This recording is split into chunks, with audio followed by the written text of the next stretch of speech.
And we are live. Great, thank you so much. Good evening and welcome to the May 16th Design Commission Special Hybrid Meeting. Let's see, it is 6:02 p.m. and the Design Commission meeting is now in session. I am Suzanne Czar, the Design Commission Chair, and tonight's Design Commission meeting is being brought to you using video conferencing technology provided by Zoom. The Zoom video for this meeting is being broadcast live via Zoom and will be uploaded to the city's YouTube channel. Planning Manager Ryan Harriman and other staff members are participating in tonight's meeting remotely. And public audience members are listening to the meeting by telephone using the Zoom teleconferencing application or joining in person at Mercer Island Community Center and Community and Event Center. Welcome to all and thank you for joining us tonight. Commissioners, please ensure that your microphones are turned on for the roll call. And City Clerk, if you could please call the roll. Certainly. Thank you. Chair Czar. Here. Vice Chair Perez. Perez, here. Commissioner Atkinson. Here. Commissioner Ladigan. Here. Commissioner Grambois is absent. Commissioner Patano. And Commissioner McPherson. Let the record show we have 4 commissioners present. Thank you very much. And I will do my best to recognize you in the order in which hands are raised. After being recognized, you may then ask your question.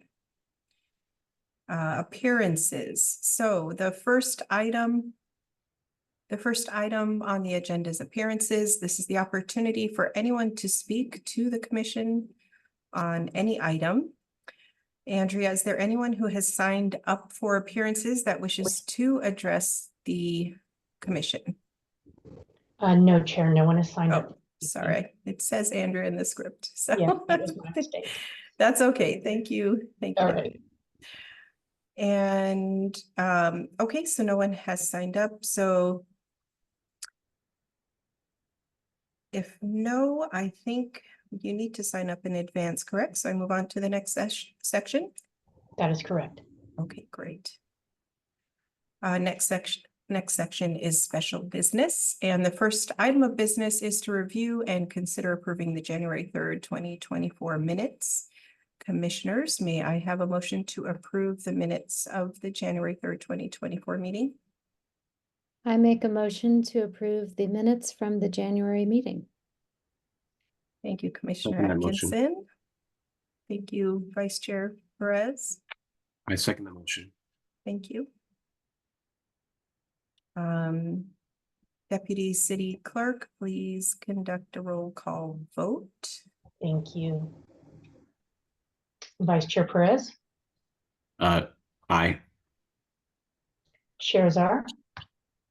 Aye. Commissioner Atkinson. Aye. And Commissioner Ledigan. Aye. Thank you. Great, thank you. The second item under regular business is a study session for Design Standard Review 24-005 to discuss the repainting of 5 separate existing buildings that are suffering from discoloration, peeling, flaking, and general aging. And with us tonight to discuss this item is Senior Planner Molly McGuire. Welcome, Molly. Thank you. Deb, could we get the applicant, let's see, Dustin Miller and Karen Short promoted to panelists? They prepared a short presentation for the Design Commission. Just one moment and I'll take care of that. Thank you. So I have Dustin Miller. I'm sorry, what was the second name, please? And Karen Short. Thank you. Thank you. Good evening, everybody. My name's Dustin Miller. I am here on behalf of the owner of Island Square apartment buildings, the five building apartment complex at 2758 78th Avenue. As Molly and Chair Czar quickly mentioned, 5 separate buildings, 235 apartment homes built in approximately 2006 and last painted in 2014. We are here to discuss the proposal to repaint the 5 structures. I will share my screen.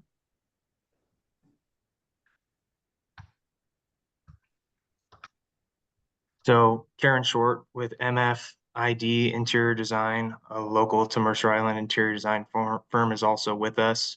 Karen, feel free to chime in on any additional information regarding these colors, but really our goal is to modernize the exterior and address some of the discoloration, peeling, flaking, and just general wear and tear the exterior of the building is experiencing. On the upper left-hand corner, the yellow highlighted area is the elevation in question. While we're only presenting one elevation, the entire property or the entire building will be painted in a similar manner. This apartment complex has quite a few materials that we would not look to repaint, such as the brick, balconies, railings, any of the corrugated metal, fabric or metal awnings, window frames, storefront, etc. So going through this with the interior design team, MFID really selected a color palette that not only modernized the elevations we would be painting, but maintained harmony with the elements that we wouldn't be painting, along with the overall feel of the surrounding buildings and town center as a whole. So I'll quickly run through each. Most of the body colors are largely similar. There's just 2 varying accent colors, providing a small amount of uniqueness to each building. So this is the south elevation on building E, really proposing just 2 new colors because most of it will remain. So the useful gray and the Dutch tile blue. West elevation B of the B building, similarly, the useful gray, elusive green, black fox, while the brick, railings, window frames, and fabric awnings would remain. C, this is the main leasing office elevation where the elusive green, useful gray, and instead of the black fox, it'd be the gale force. West elevation of the D building, similar color palette, the elusive green, black fox, and useful gray. And then showing them all together, this is the 4 elevations quickly breezed through. You'll note that the E building in the upper left-hand corner was intentionally omitted due to the nature of the building materials. It's largely brick, finished concrete, and storefront glass. So we would not be painting any of that and simply cleaning it. One other thing to note, we are not looking to change any of the materials on these elevations, simply paint where we can. Karen, I'm not sure if you have anything to add, but eager to hear everybody's feedback. Yeah, my only comment to add was that just in conjunction with talking about, considering the existing palette that we are working with in the surrounding buildings, the colors that we've pulled are also colors that you can see a little further down the road, kind of opposite Starbucks in those apartment buildings there. We are pulling similar colors so that we're consistent with the environment that is existing.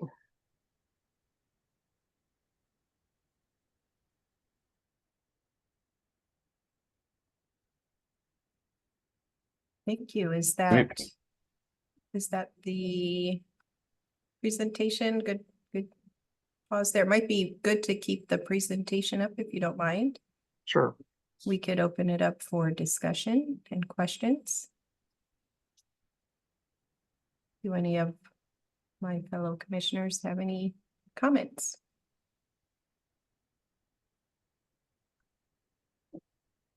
I'll jump in if I may. please. My first comment is I think that the color palette is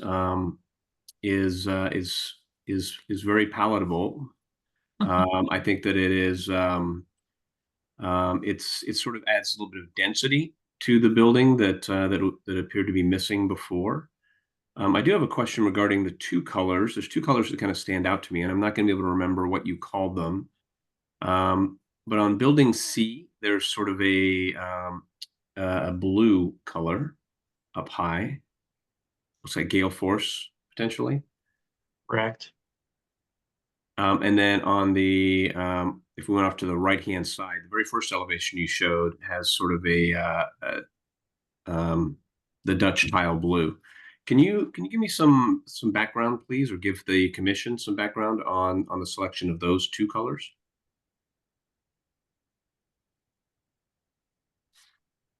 Please. Yeah, sorry, I could jump in. We have some existing awnings that have blue in them, and so that's something that we're not going to change. So we were trying to kind of pull that in as something to, you know, complement what is existing and what is already there. So I think what you're saying is that on the southern face of the center building, that blue has sort of created the Dutch tile blue reference on the east side, sort of the northeast corner. Yeah, I think we have a couple of different awning colors as you go around the buildings. So I think there's green on the south face, there is blue on the western side, and I think it's all glass and metal on the north. So pulling from that blue that's on that western side. And here's a good representation of those blue awnings. Okay. And they're not reflected in the rendering down below. They are not. We were just pulling the actual building colors. So yeah, you don't see that in the rendering. Okay. All right. That's the only question that I have. I guess I have a comment. Karen, I think your color scheme's a really nice sort of modification to all of the good existing palette that is there. I think the warm tones of the brick and the light beige tan colors are, you know, obviously existing to remain, and regardless of the awning colors, which probably are a factor of some retail, I should imagine.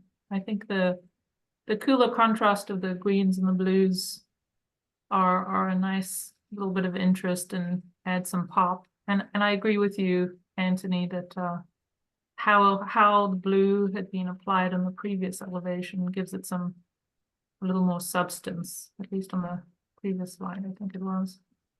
Yeah, great job. I like it. Thank you. I do have a question on that leasing facade that you were referencing with the brick. There is an existing color above the brick that also is flanked on either side. Mm-hmm. And then brought down the center right above the sign. And I'm just curious why that gale force accent color was not carried to the full width. Well, I think it's because the gale force is actually quite dark. And so when we start to bring it down the sides, that means we're wrapping the corners, and then you're creating a lot more mass, which makes it a lot heavier as a whole. So by just limiting it to that like leasing area there and above, it allows us to do something lighter on the side and keep it a little bit more open and fresh. Along the same lines, it's a little hard to see, but I'm assuming all of your color additions are inside corner only, right? Correct. Yes, definitely. Wonderful. I just say proportionally, there is something in my this is a more design related comment, but I feel like just having that color central and having such a stark contrast around it, it feels like it's either not enough of that color or it's in too high contrast with what's next to it. I don't know. Well, I think the other thing to consider is Yeah. that we're looking at one elevation, and I think, you know, in reality, you're looking at it 3D. So in the, I mean, I can't think off the top of my head now what that other elevation is looking like, but we will want to bring that blue around the corner. So where you're solely seeing it here in that small portion, thinking about it 3D, you will have pieces of it on those other elevations as well that you will Bring see in in the context corner. with it in reality. Yeah. And is it elsewhere on other buildings or just on this elevation? I believe it is just on this elevation. Or this building, building C, yeah. Mhm. I mean, if we wanted to see more of it, the alternative is we could actually add it to building A and just use that same blue, rather than having two different blues. So that would be something else that we could consider, having kind of two schemes that are alternating between the two buildings.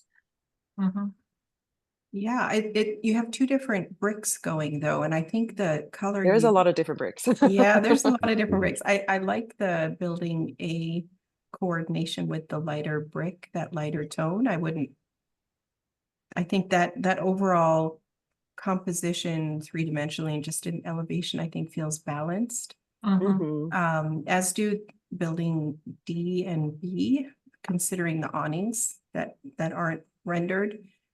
And without the awnings on building C, I'm personally just struggling with a bit of the proportionality. Well, maybe Of the something that we could contrast. look at would be, so if you look at building D on that curved corner piece, we have the mid-tone color.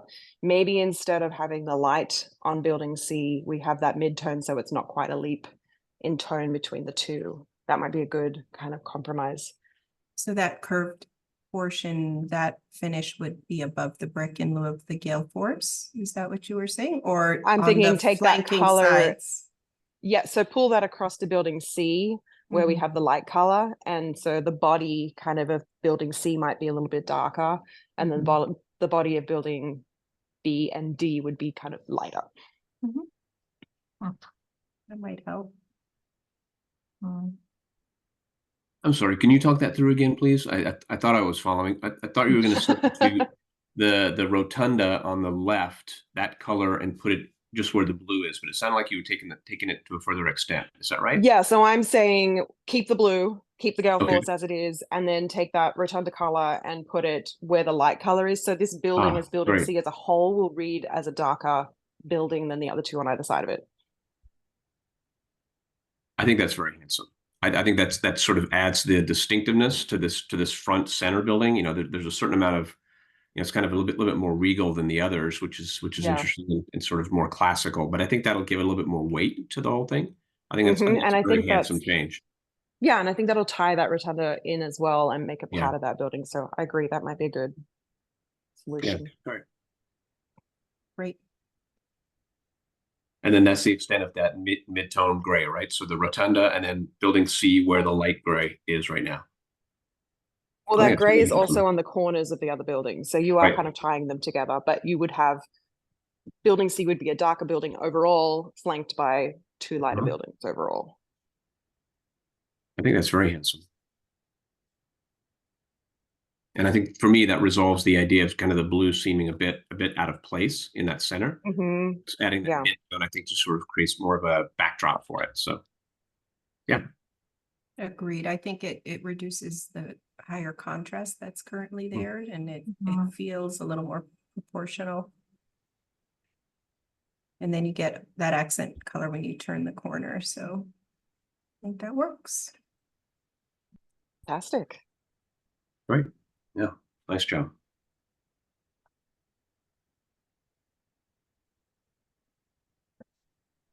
So what are our action items here? Are we looking to, is this more of a study session? Let me check my notes. Or is there a call to action? This is a study session. Okay, great. So is there, do we close this section? Is there any further information or feedback you need from us on this topic? Chair Czar, if I can jump in here really Please. quick. Ryan Harriman, Planning Manager. Basically, we created this special study session because the applicant is on a very tight window of when they can get painted these buildings. So the quicker that we could pull the design commission together, possibly for another special session, that way we can bring this forward as a formal application, I think the better. We may have to bring this to you sometime in mid-June. I'll talk with Senior Planner McGuire to confirm that, and with Deb to see if we can make that happen. But as far as we're concerned, we would just need to see if there's any recommendations from the Design Commission for the study session. And it sounds like there was one recommendation made. And I think if we added that to the notes from the meeting, I think that we could move forward with the applicant making formal application, and we can move on to the next topic. Sounds good to me. I think we did land on one recommendation, which was hopefully duly recorded. And with that, I think we're ready to move on.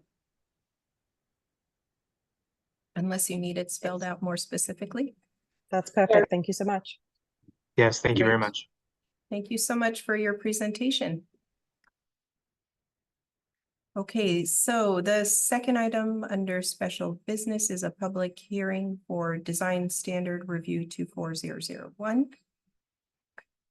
And the first public hearing is to review an application for the Islandian condominiums to repaint the building, remove all existing siding at the north, south, west, and partial east elevations were marked on the plans, and replace with new fiber cement siding. Install new windows, exterior sliding glass doors, and exterior storage room doors in current locations to match current operation. Individuals wishing to make a public comment on this agenda item may do so by phone or by using the Zoom teleconferencing application. The deputy city clerk will call on you by name or telephone number when it is your turn to speak.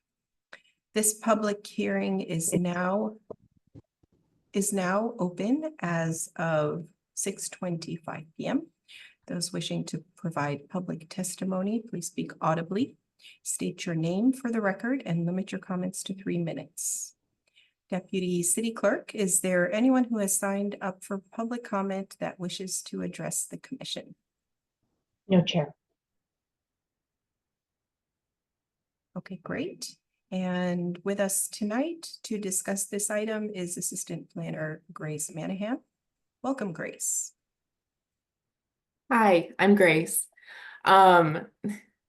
So the applicant has prepared a presentation to go over the project and to discuss any revisions made to the plans from comments received during their study session.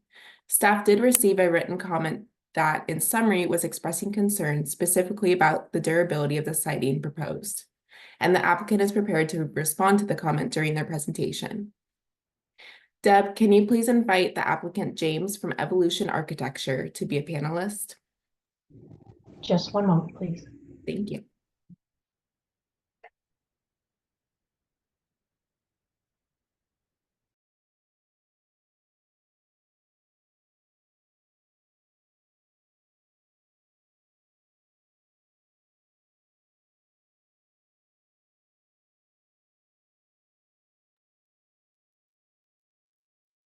Hello, good evening all, and thank you for the promotion. That's the quickest one I've ever received. All right. I guess is there a place in which you would like me to begin I don't know if there's a formal order of whether I should respond to the comment first or just do the presentation. I would run us through the presentation, get us reoriented, and Okay. We could certainly jump in as needed. Great. Let me pull that up. Yes. Oops. Second.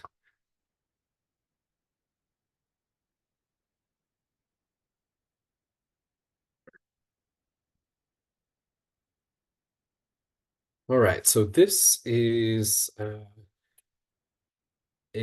for the Islandian repair and remediation project, and it is let's see,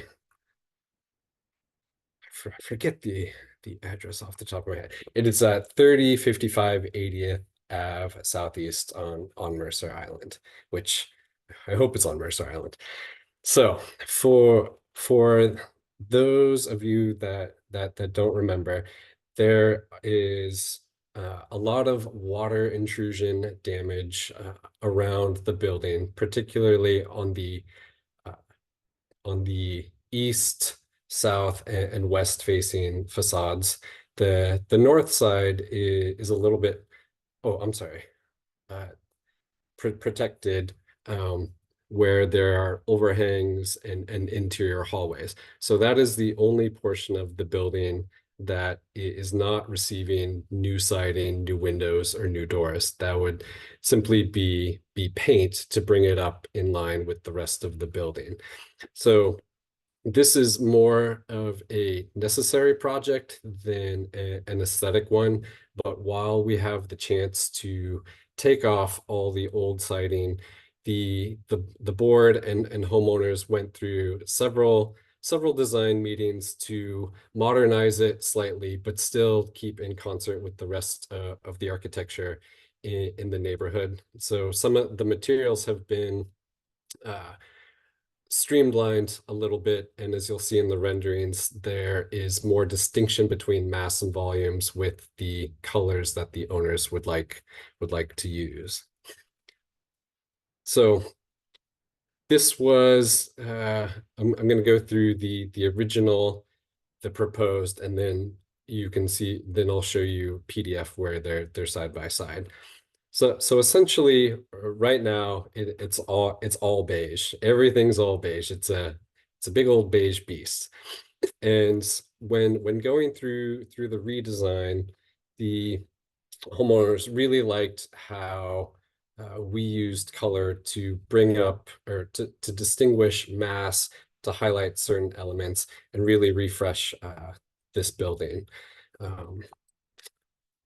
And we went from a very warm beige to a cool tone gray, just because it's a big departure. And we find when you've been living with something since the building's inception, a lot of the homeowners like to switch it up a little bit. And so we went from a warm side to a cool, except where the balconies are, where those would be in a wood tone color. Right now I have it as a light oak, and that is the intent, because the spaces where they actually occupy, they actually want it to be a little bit more of a warmer feeling. The other thing to note is currently it's a wall. It's a pony wall system with a metal rail on top for the rear.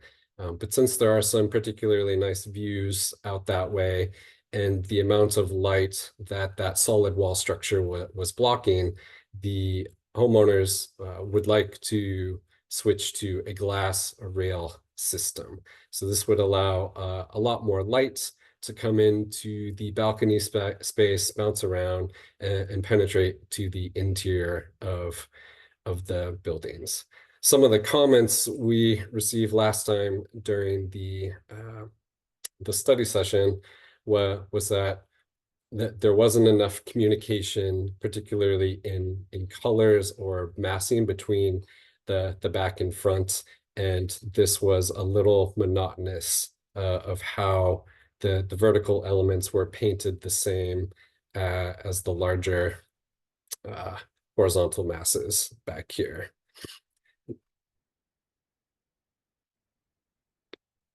So in that, actually, I think it'd be easier if I just talk to them original versus suggested. So as you can see in the original, oh, and another, so sorry, getting ahead of myself a little bit. So in the original, the dark color was along both vertical and horizontal masses, whereas in the suggested scheme, it was the design commission recommended adding more of that darker color along the sides to really tie the front and sides and rear together. The other suggestion was to use warm gray tones instead of cool, because they would be more in concert with the interior balcony spaces. This was presented to the homeowners and the board, and they agreed with both of those suggestions. So that's what you see rendered below. So this element, which is also circulation, it's the exterior stairs. This is the elevator core, and it would be the same on this other side around the corner where you can't quite see, but it's another exterior stair. Those would all be in the darker warm gray. These horizontal bands, which used to be dark, have been turned into the lighter warm gray. So it's a much more rhythmic of A, B, as far as color. And it has a nicer tie-in between the various viewpoints you'll see this building while driving by or walking down the sidewalk. This continues to the rear as well, where the strong vertical elements, in this case, the chimney stacks, will also be in that darker warm gray. So that adds a nice rhythm to the rear, which it backs on to the post office parking area and sorting lot. So there really isn't any buildings in front of it. So from a distance, the massing will actually read a lot clearer with the darker color breaking up the light. That said, there are also trees in that back area. So during the late spring, summer, and early fall, some of it will be obscured, but during the winter, when you see it, you'll see this a lot more clearly. So it was taking those suggestions from our design review board study session that were presented to the owners.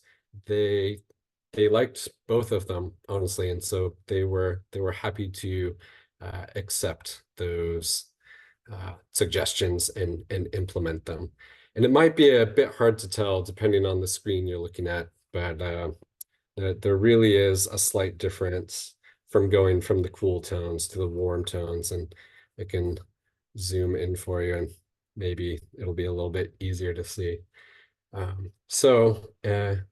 Though that's really the presentation, and I'll open up to any questions on that part before I address the comments about the materials and the longevity of them. Thank you so much for your presentation. I open it up to my fellow commissioners for commentary, questions. In the meantime, James, if you want to scroll back and forth, as we want to stop on one elevation or the other. Sure. Again, it's good to remember where we started. It's in need of repair, and I think it's one of the most important thing to the homeowners is, you know, they're excited to get this underway, so and hopefully sooner rather than later. I'll volunteer a couple of comments, James. I went through something similar about 20 years ago when I had a condo on the north end of Mercer Island. We gutted everything to the studs. Pretty much the same scope, $2.5 million. So I understand the concern about trying to preserve the envelope and the quality of the materials. To me, this particular building seems like a little bit of a tough problem to solve because it has such a different the elevations are also different, and it seems like the one with the glass, the glazing and the rails is a little easier to solve. Yeah, a little bit more rhythm and Yeah. like common elements versus the other three sides. Yeah. And then the page above this seems a little harder to solve. And it's I think it's to me it's heading in the right direction, but I'm a little concerned that the contrast between the really dark and the light is a bit heavy, and maybe if the contrast wasn't as high a contrast, then these elevations wouldn't read so sort of Star Trek starship in its character, and that to me is a bit hard. If I were looking at these buildings from a distance or even in them, I'd find that a little tough personally.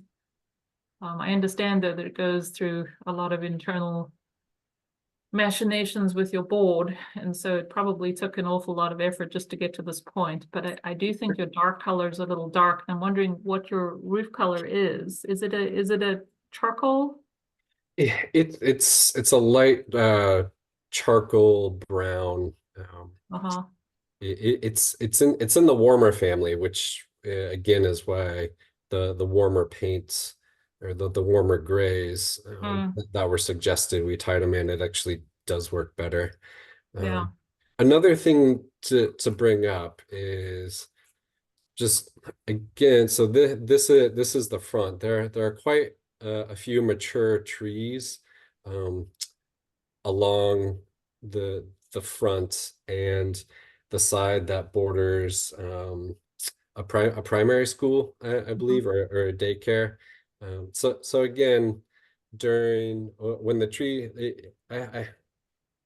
when the leaves are in, it'll offer some relief on this. Like, as you can see, this is about as good as I can get as far as trying to include whole facades. It's really difficult to photograph in one way because there isn't any point near it where you can stand and actually take in a view like this or like this. So I agree that didn't intend for the renderings to be misleading, but like this view is actually impossible because you can't get far enough back across the street. So do you think your renderings are representing the colors accurately? Is the dark really this dark, or? So the intent is represented here of two contrasting colors. I tend to go a little exaggerated because I don't know what people are going to see on the other end. For better or worse, unfortunately, every screen is a little bit different in how the colors come across. But the intent is not to have it like black and white. They will be tonally closer than that. Sometimes it helps to show the, CMYK or the Pantone colors too for these kinds of presentations. Okay. Yeah, so you could get a more realistic sense of how it'll actually be. I think it might help you.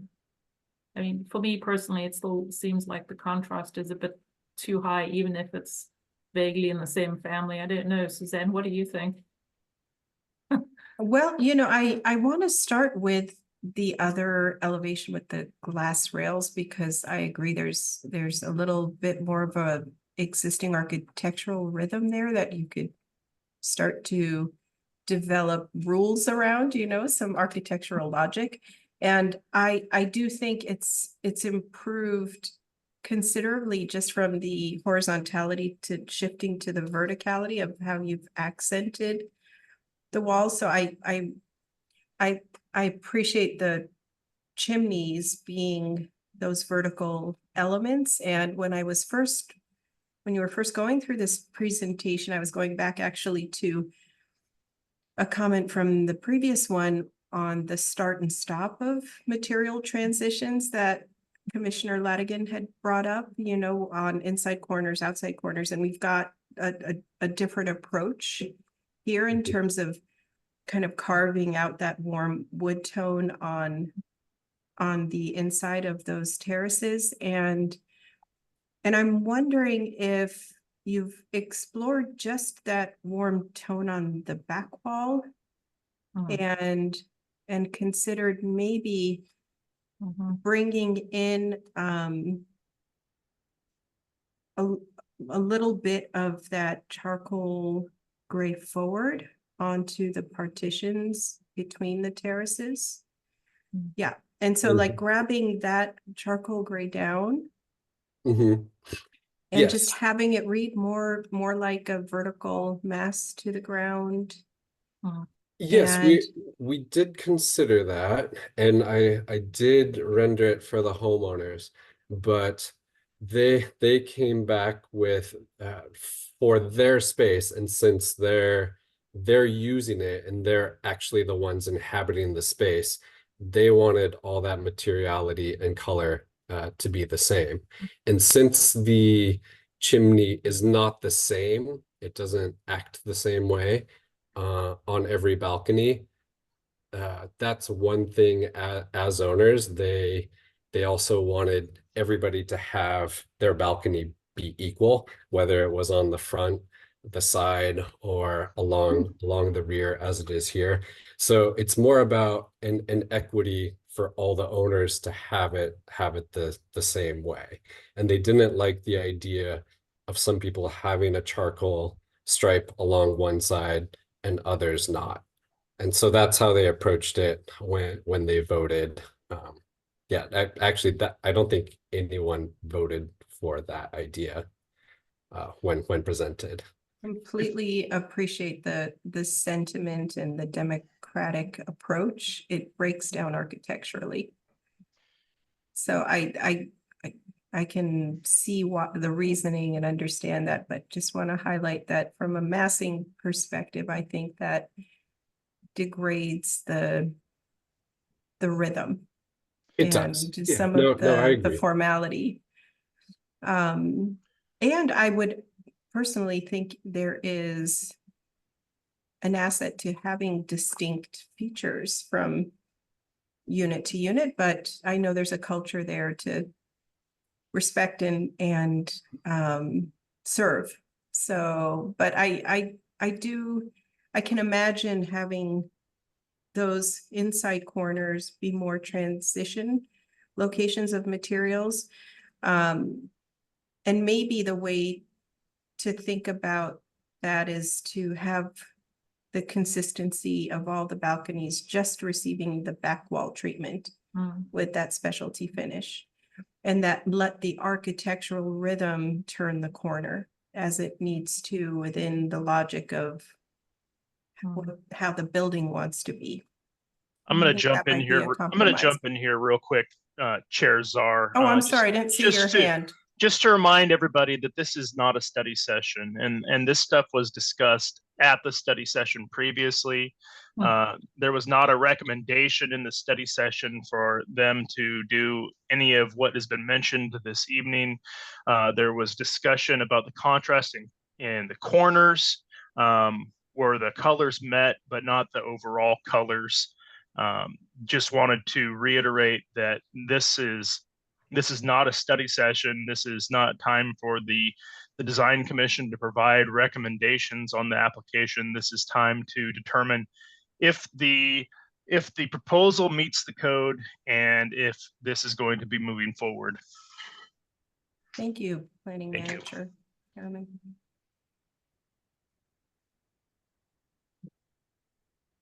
I will say, I do believe that the vertical aspects and the transition of materials were discussed during the study session. I don't think this is a new topic, but I understand what the call to action is.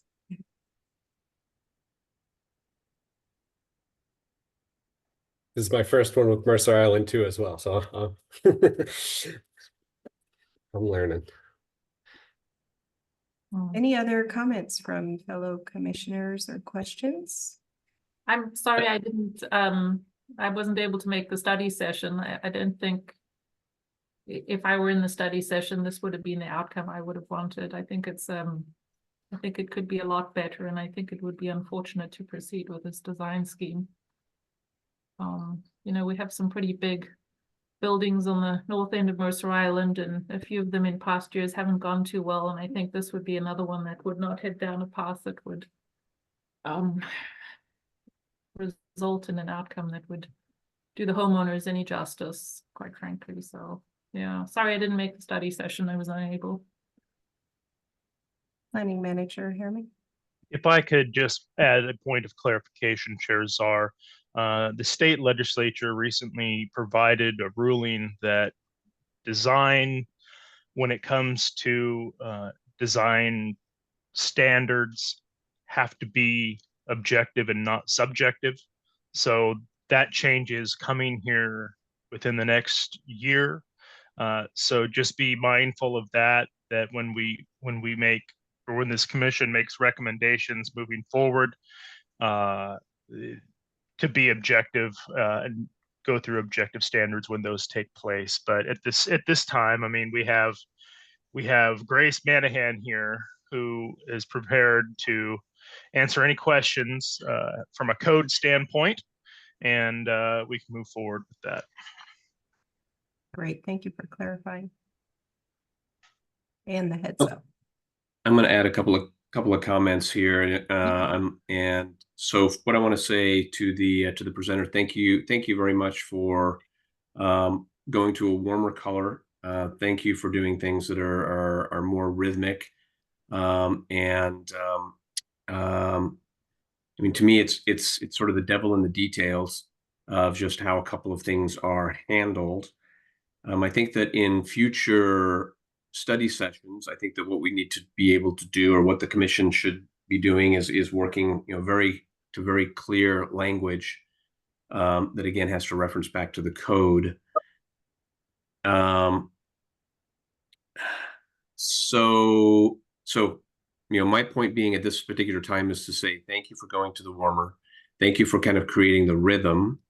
I don't have quite the same objections to it. I see it as being significantly improved, but again, there are some elements that I think could certainly do with some additional refinements.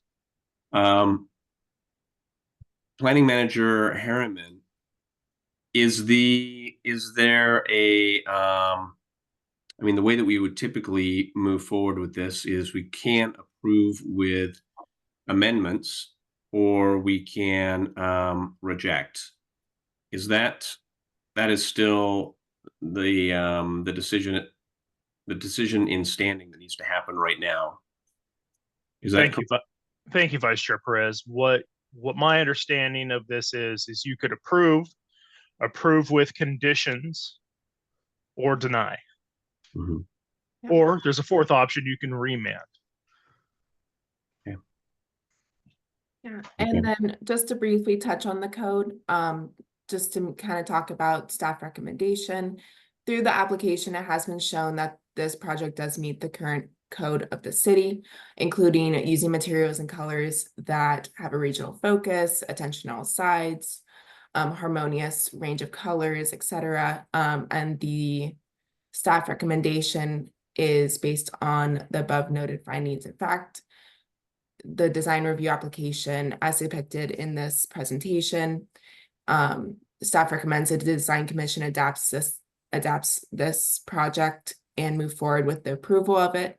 If there are any specific questions about the code, and any concerns that maybe any code sections that you believe are not being met with this project, I'm more than happy to talk about that and answer any questions regarding that at this time.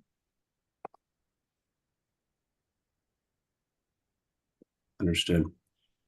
Well, maybe Assistant Planner Grace, if you could help answer, you know, for example, if we're looking at this particular elevation and we have adjacent paint colors on an outside corner and not an inside corner, So for example, the vertical fins between the two horizontal balconies, actually that condition looks like it happens at least in 2 locations. It appears that that vertical face is the light color, and maybe James, you can address that.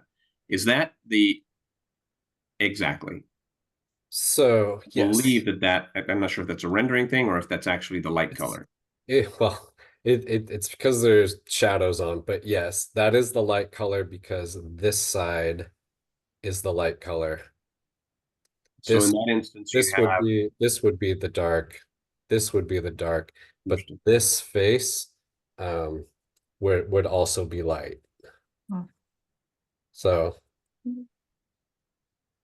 I think, does yeah, that make sense? I mean, I don't have an image of it looking at the right direction, but it's essentially here, but mirrored, where this portion is the light gray. This would be a light gray trim to match.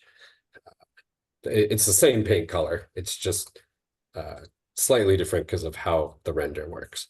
Yeah.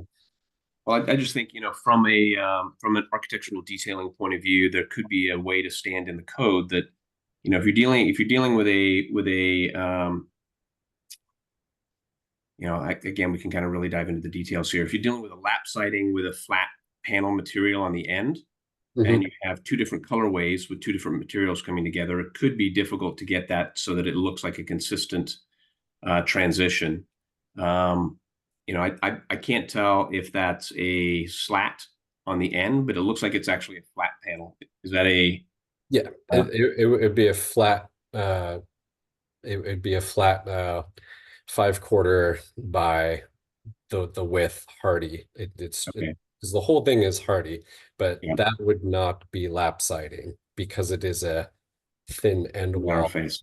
So lap. then from a detailing point of view, you'd have the lap siding, the concrete lap siding coming in behind.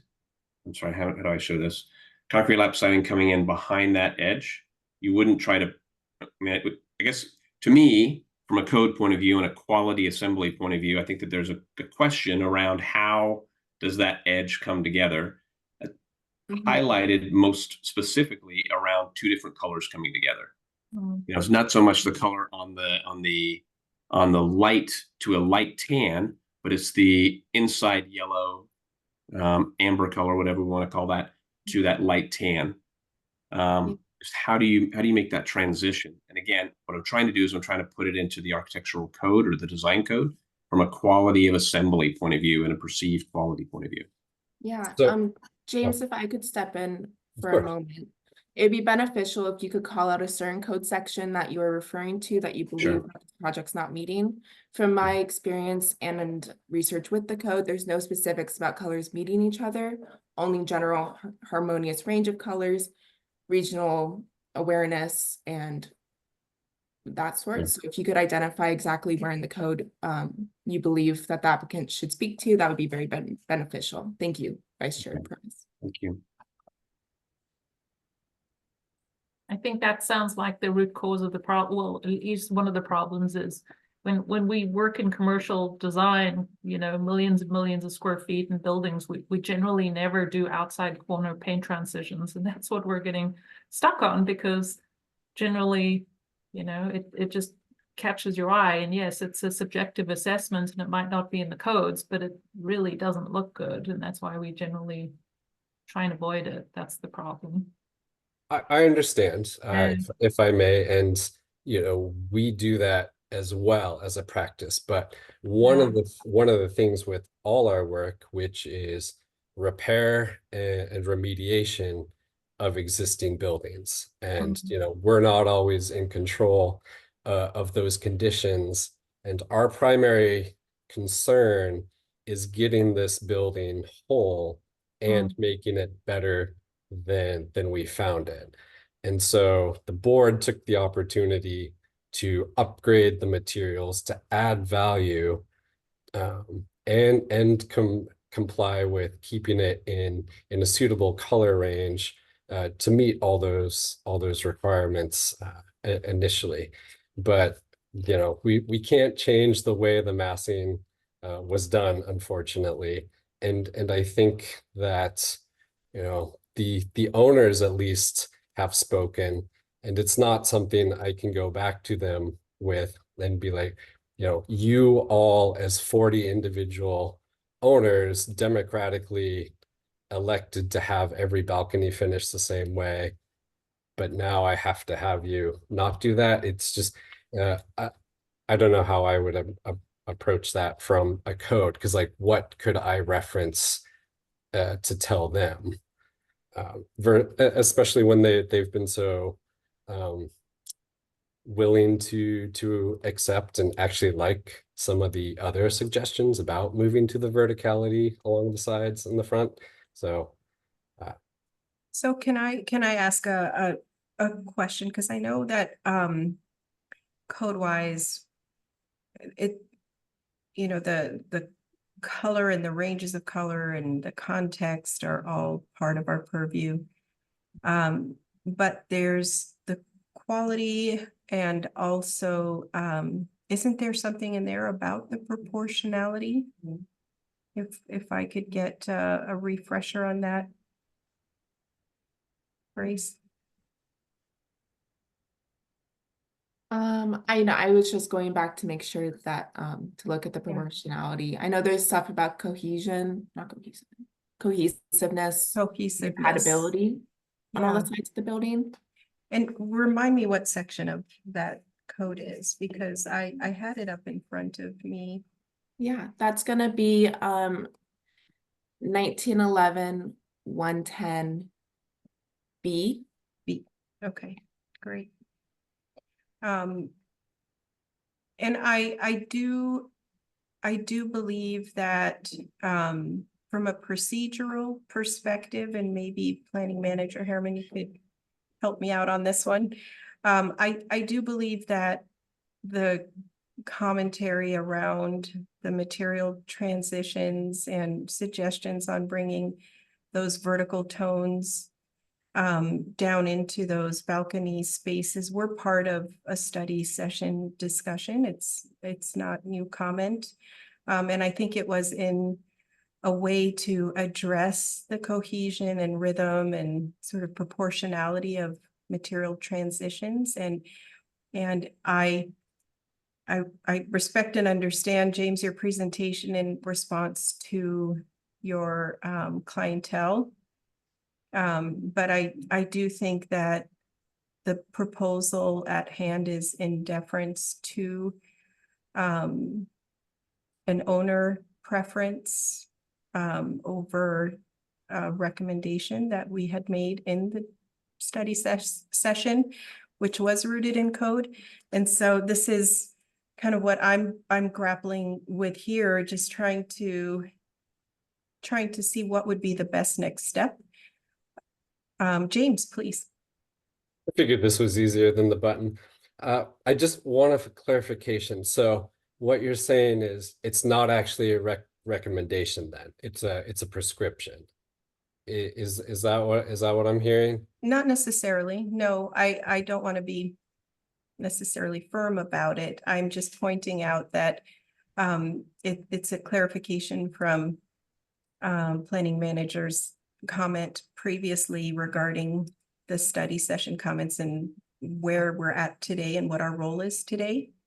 It's just pointing out that there were similar comments previously made, and now you've brought back a presentation that we're being asked to review, and with an action to approve with comments or not. And so I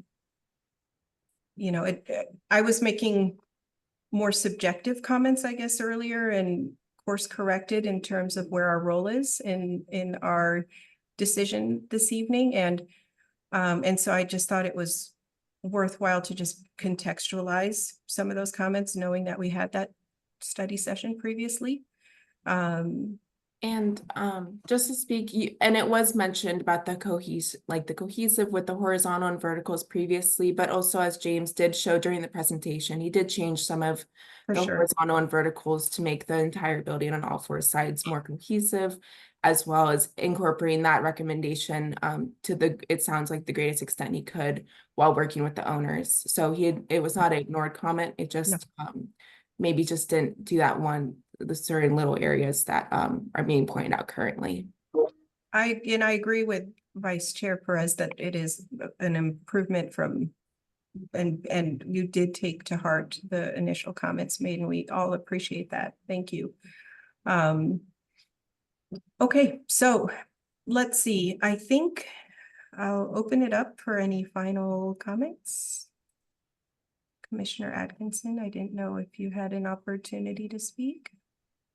Yeah, I haven't spoken yet. I do appreciate the changes that were made. I think the going to the warmer color is much better for that light color. And I've been also just kind of worried about this building and how to make it look great.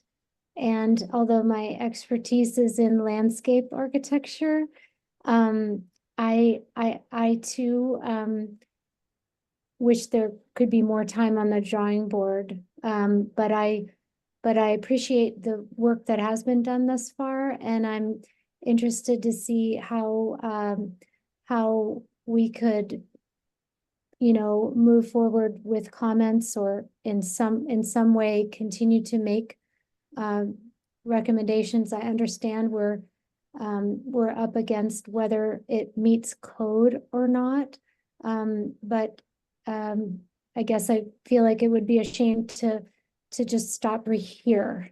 I also recognize that the homeowners, it's not as if it's a new building that people are just buying into. People live there, and it's hard to get people to agree. So I recognize that difficulty as well. But yeah, I would love to see if there was a way to take one more pass at the paint options. And when you say that, are you referring to the transitions or the tonality or colors? Really the transition, and then I also I feel like I agree with Commissioner Ladigan a little bit about just this amount of contrast that I see on my screen. Thank you, Commissioner Atkinson. James. So I did want to say before we close out, do I need to bring up Grace, you want me to respond to the emailed in comments? Is that something I should do, or? Yeah, if you wouldn't mind just a moment to kind of speak to it, that would be great. Thank you. Okay, so the gist of it it's easy just to read it. So one comment was, hello, I wish to submit my comments on this proposed project. I have looked at the building and I just do not know why the condos owners want to have a whole replacement of the siding and installation of the windows, glass doors, deck railings. All the building needs is perhaps painting of the exterior. So this, I wanted to take the opportunity is, the building underwent a significant investigation to reveal extensive current damage and the high probability of future damage. Wind-driven rain, the damage is exponential, not linear. The architects and project managers on the Islandian project have a combined decades of experience with water intrusion and its remediation, and it is our expert opinion that this project is necessary for the long-term existence of this building. So that's the answer to that portion. The second comment was, I'm looking at how much this is cost, and do you know if the majority of condo owners responded in favor of this proposal? And the answer is yes. This project is now about 3 years in the making. All homeowners know about the upcoming project and very, very much want to get it started. This is a huge financial impact for every moment it's not repaired as the damage gets worse. This has been presented to them at the annual general meeting and multiple other times throughout the duration of the project. They voted on color and overwhelmingly materiality and overwhelmingly to pass it. And then lastly, it's about the materiality of it. And just that they want to make sure it's high quality materials is what the commenter says. And all the products specified for this project have a warranty, as does the contractor repair work itself. The current damage, if properly repaired and maintained, will provide decades of performance. And that's at the root of this project, is the building's leaking like a sieve, and they really cannot afford, literally monetarily or in the integrity of the materials, go through another wet winter that we typically have around here with the building degrading any further. So like I said, this has been a long time coming, and at this point, like if it's preferable or would please the design commission, I think they would be ready to accept anything to get this moving forward, as these are people's homes.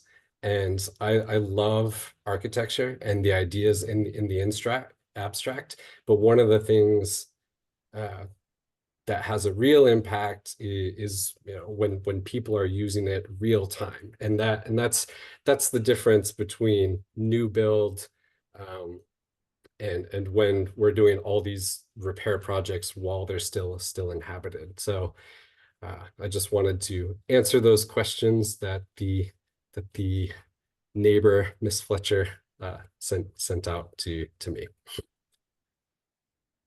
Thank you.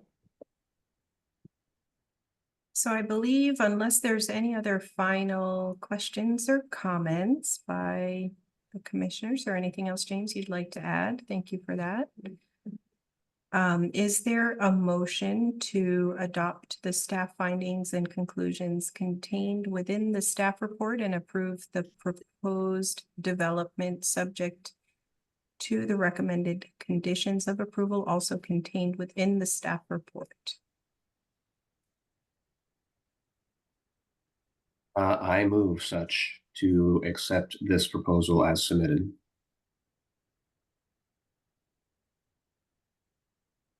Thank you, Vice Chair Perez. Is there a second? I second. Thank you. I think at this point we can open it for a roll call unless there are recommended conditions to potentially add, which I think is something we're able to do. And if so, we might have to go for another round of motion. Chair, if I may, at this point, we have a motion and a second on the floor. So your options would be someone can make an amendment to the motion, or you can proceed with voting on the motion that's on the floor. Right. Thank you for that clarification. Certainly it can be debated as well right now. I just didn't want there to be recommendations made without an amendment, So I would like to make a friendly amendment to the motion. If it's a recommendation, not an obligation or prescriptive comment.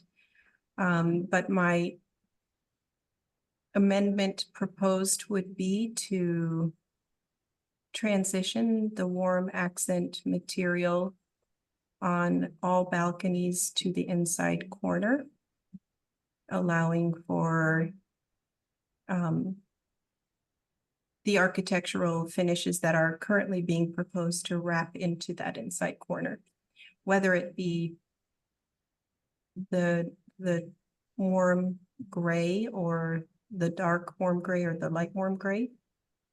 And so that would be my proposed amendment. So, point of clarification, if I may. If we're going to have an amendment, I guess I'll need for you to restate your amendment. It's a little unclear to me what that looks like. Sure. So I would say per 19.11.110B, as it relates to cohesion and proportionality, I propose an amendment to transition material finishes on an inside corner. Mhm. Okay, so I have a motion by Czar to transition the material finishes to the inside corner. Correct. And I could be more specific than that, but I believe Mhm. it covers it, and it's a recommendation just to take back with you, James, from from the code specifically, just in terms of the rhythm and the cohesion and application of materiality. I think it's an opportunity to offer that feedback in the process of your proceeding. Point of order, Chair Czar, are you making a recommendation for them to go back and change that, or are you making a friendly amendment to Vice Chair Perez's motion to approve? I am making a friendly amendment to Vice Chair's motion to approve. And it is a design recommendation.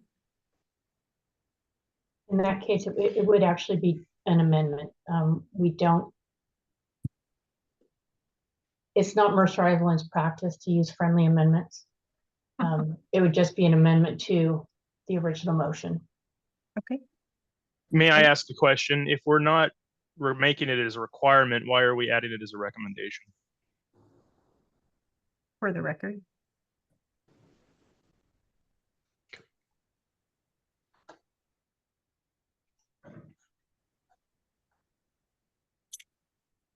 I believe planning manager Harriman, there's enough consensus on this board to warrant record of such a recommendation.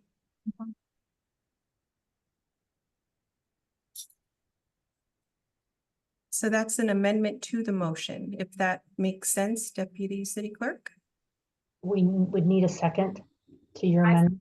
I would second that amendment, and I also have a what are we calling it? A proposal to amend and consider, well, I don't know what you're going to call it, but consider having the palette have a little less contrast. And it's hard to gauge from this rendering because it's not as good a rendering as the previous presentation, but typically when the contrast is a little less, it just sits better on buildings. And I think this one needs a little more help than most buildings, because there aren't natural transitions. And so when you have a super high contrast palette like this without natural transitions, your eyes drawn to all of these areas. And so, Commissioner Ladigan, would you qualify that under the same section of code 19.11.110B regarding cohesion, proportionality? Yes, definitely. Range of color. Yes. Okay. Thank you. So it's, I think, in reference to the same section. So 2 amendments to the motion are proposed. I didn't hear, I apologize, Chair. Forgive me, I'm trying to make sure that I'm capturing the will of the commission. Could I take the liberty, Commissioner Ladigan, to potentially rephrase? Please do. I think the second amendment to the motion is to recommend minimizing the contrast between the 2 grays proposed on the building. Is that fair enough, Commissioner Ladigan? Yeah, the color that sticks out, that's the toughest to transition, is the super dark espresso color. And there's no distinction between the roof or the dark vertical elements. There's a black railing on the glass which, you know, is a tie to the roof and so on, but the color in particular that's difficult is the super dark one contrasting with the warm gray. So are you saying the recommendation is to lighten the darker color to reduce the I just don't contrast? think, yeah, I just don't think the palette is cohesive right now. It's, you know, coloring up all the glass in blue gives a little contrast, but that's not reality. And I think if we just focus on the actual colors being proposed, I'm not seeing cohesion, and I'm not seeing something that, in terms of color palette, that really works. And again, it might just be the rendering, so it's tough to gauge from this presentation. So I'm Good. looking, oh, go ahead. Oh, no, please go ahead. I was just looking for language and open to suggestions by other fellow commissioners on how to keep this moving forward with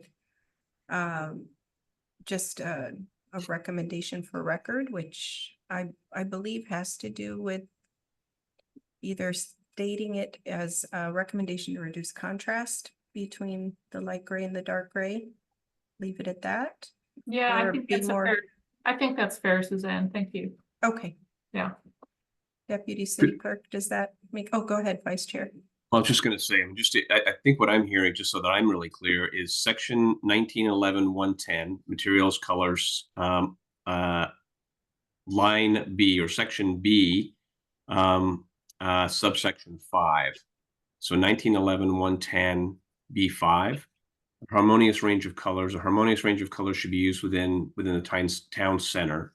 It's the beginning of that paragraph. That section, I think, is the item that that is being questioned by Commissioner Ladigan and Chair Czar. Correct. So just so that again, we're sort of anchoring ourselves in this really Understood. carefully. Yeah, thank you for the reference. Planning Manager Harriman. I guess what I'm struggling the most with, Chair Czar, is that we have members of this board, members of this commission making a recommendation on an approval. Correct. To me, it means that you either make it a condition of approval or not. Because a recommendation really has no substance or no control, because it's not required for them to do anything. We could move to having it be conditional if that's the proper procedure. I would be okay with that. I was just softening it and hearing the testimony from James in regards to his owners and the clientele. I feel like either way, we want to potentially go on record in one form or another, whether it be a hard condition is something maybe we can open for discussion as a board, as a commission. Think that there is a motion and a second on the table to approve, and then there's another motion to amend the amendment. Correct. And a second. So are And you then- amending the amendment to have a recommendation, or amending the amendment to have a condition of approval that follows what you had been mentioning?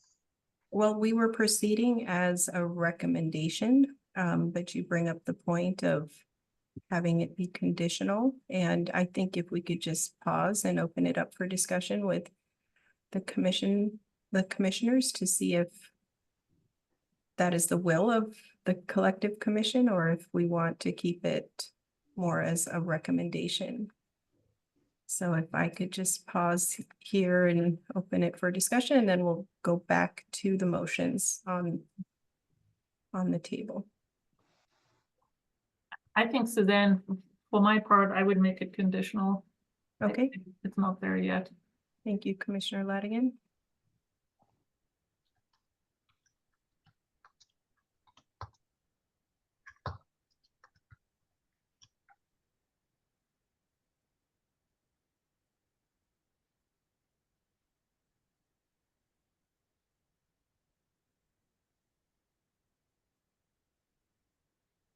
From a procedural point of view, at this point, what are we looking for? A second? Are we looking?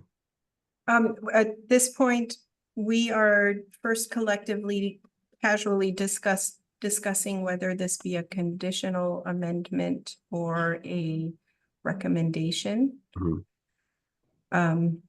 Planning Manager Harriman brought up the distinction between the two, and it was initiated as a recommendation, but just wanted to see the will of the commission before going any further. If you had an opinion on that, Vice Chair. I am quite honestly struggling with this just a little bit. We've seen progress. We went through the study session, and if I recall, this was originally submitted. It's been at least 2 months, maybe 3 since last time we saw this. So there's a significant administrative process on the submitter's end to get it to this point.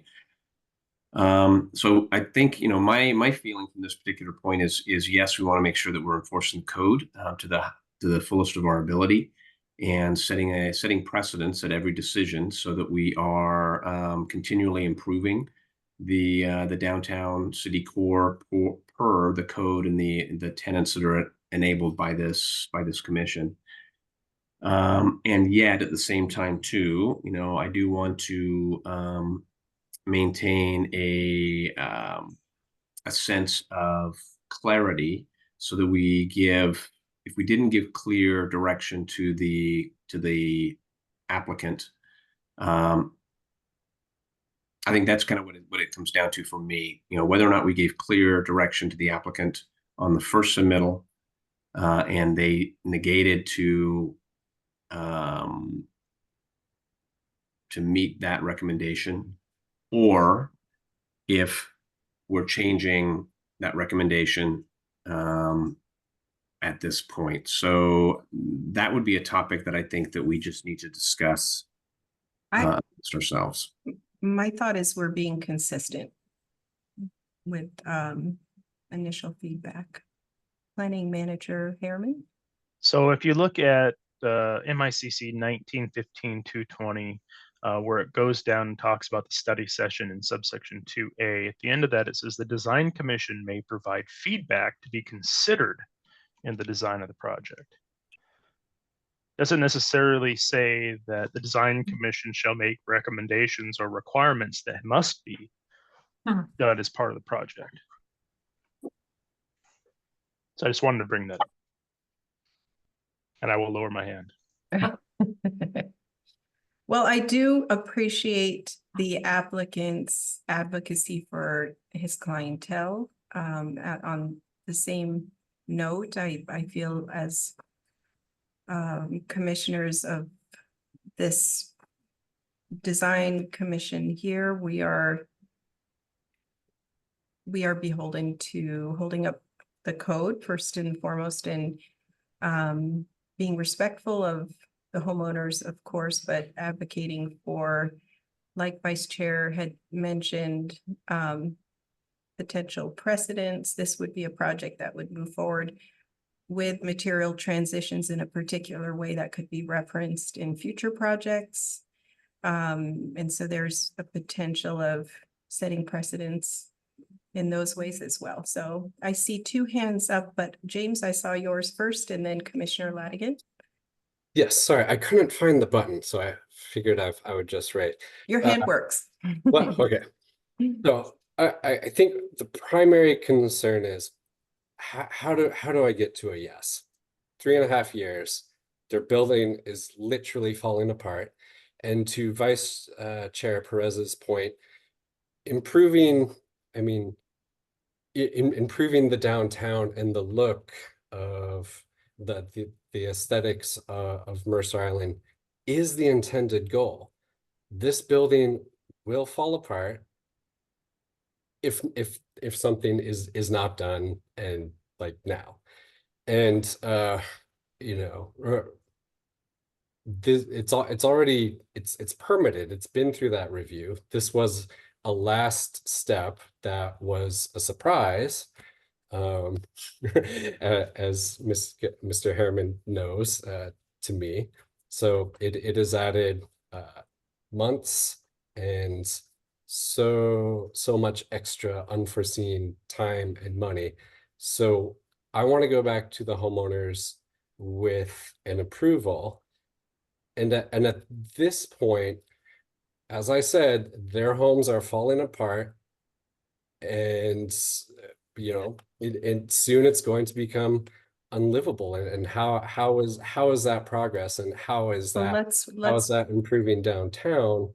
So I guess what the short version of all my rambling is, how do I get to yes? Because at this point, no, just tell me what to do. Put the Well- conditions on it, and we can roll with it. Thank you, James. Because we can't keep going through this. Agreed, and we're working towards that. Thank you. Commissioner Latigan. James, something that might help is, so Island Habitat, I had a condo. I bought it for $212,000. It was in exactly the same position. Everything was falling apart. We needed to do the project. I bought a second condo, got on the board. My husband and I had 2 votes. 2 out of 3, we went ahead, $2.5 million later. The values went from 212 to 375. This was 20 years ago in 1 year. And in part because of property appreciation, in part because we gutted it, we used all the best materials. The envelope still performs well 25 years later. And the colors are still relevant. But the key point is it takes so much time and effort to get a board and a group of homeowners to agree on one of these that you're only going to do this project every 20 to 30 years. And what Not with our work. Well, and what you can do better is, quite frankly, come up with, as we've been saying, better design transitions in your colors and a better palette, because that is what people will see. They won't appreciate necessarily the materiality, the hardy plank, the assemblies. They'll feel it in their pocketbook and you'll have a sound envelope. But unfortunately, the aesthetics detract from the investment that your homeowners are going to put into this project. So, I mean, I've lived through it and I feel exactly where you're at. But I think it wouldn't take too much effort. It really wouldn't take more than a couple of days to just fix this design in terms of colors, because that's all it is. So It's that would negate hours. the 2 years of getting to this point then. It's just a matter of because picking, we have had several dozen design rounds. And I think that's the part where I'm like, is this a prescription? And if so, we'll fill it and take it. But these colors were chosen by the very residents who Yeah. live and enjoy Mercer Island. So I'm just yeah. confused. I don't know what to go back and tell them, and say that I'm sorry it was rejected. We have to come back in 2 months, and sorry, now this project can't start, and I'm sorry you're going to have a very leaky winter. And Let's bring it back to the objective at hand, trying to which is, and I appreciate, the feedback that you're being offered. But right now, our options are to approve as submitted, to approve with conditions, or potentially recommendations as initially motioned, or to reject the application. And so where we left off was a motion to approve as submitted. We have one amendment that could be a recommendation, or it could be a condition, and that's where the conversation was left off on related to the interior corner transitions of material. And then we haven't gotten to a motion and a second yet, but there was a second condition or recommendation to minimize the contrast between the colors. And so the question I want to pose to my fellow commissioners is whether or not we want to move forward with, I believe we're all in favor of moving forward with an approval of whether or not it is to be conditioned, or whether or not we're just noting for record design recommendations in line with how we understand code to read in regards to cohesion, proportionality, materiality. So can I take a straw poll from my fellow commissioners on whether or not we want to condition those two comments? Chair, I'm sorry, I'm going to interrupt. We have a motion and a second. At this, we can't do a straw poll. We have to take a vote on the amendments. It's like polling the vote before you take the vote. No, I'm polling whether or not to make it a recommendation or a condition. Because of the comment that planning manager Harriman had brought up. So if I can jump in here one more time, this commission is on record talking about all the stuff that you've talked about this evening. This is being recorded. This is, there's going to be minutes. So everything's been talked about. Either my recommendation is to either condition it or not. Okay. So then my amendment is to condition the transitions of materiality on inside corners. And I will leave it to Commissioner Ladigan if she wants to proceed on. And I had it's a revision, I guess, but I don't know how you want to proceed procedurally, but I guess I can ask for a second on that. It's kind of amending what I'd said previously, which was going from recommendation to a condition. I second that motion. Okay. And then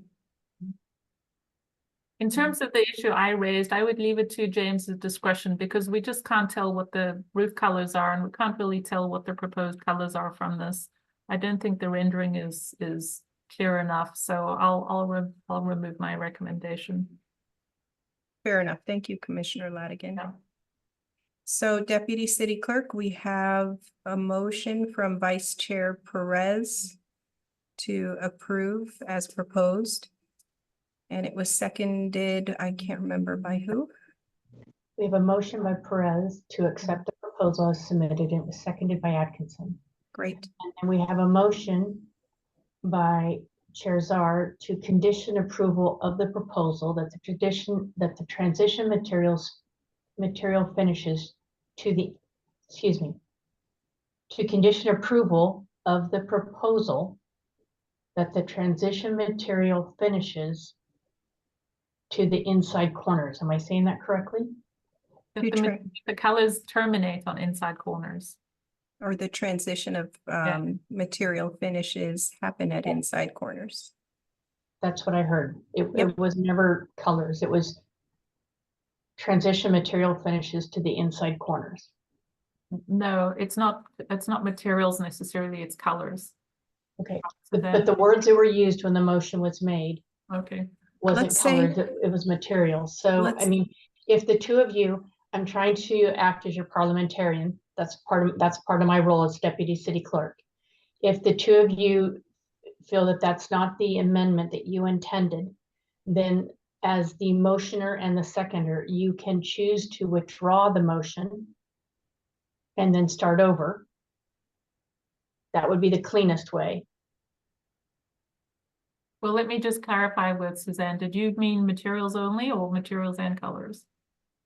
It's material finishes. Material finishes. I can help. It's all the same material. So Oh, okay. there we go. So yeah.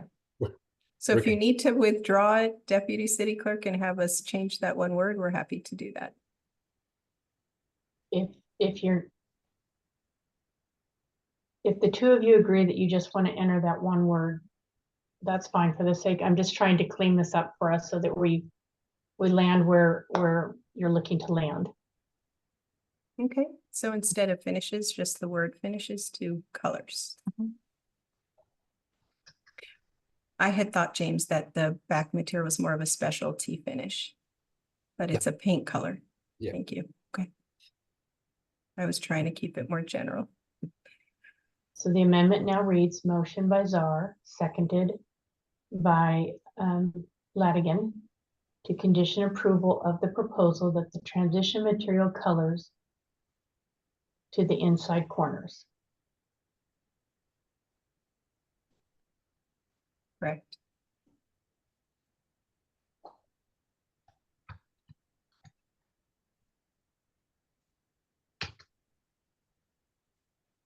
Okay, so we need to vote on the amendment first. Chair Czar, Approved. Commissioner Latigan, Approved. Commissioner Perez,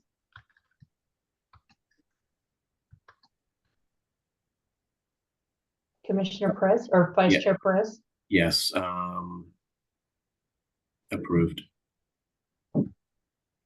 and then Commissioner Latigan, please. Or excuse me, Commissioner Atkinson. Approved. So the motion to condition approval is approved. We now move to the main motion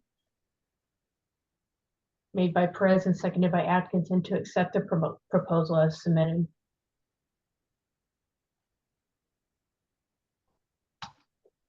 Commissioner Perez, Approved. For aye. Commissioner Latigan, Aye. Chair Czar, Aye. and Commissioner Atkinson. Aye. Thank you. Great.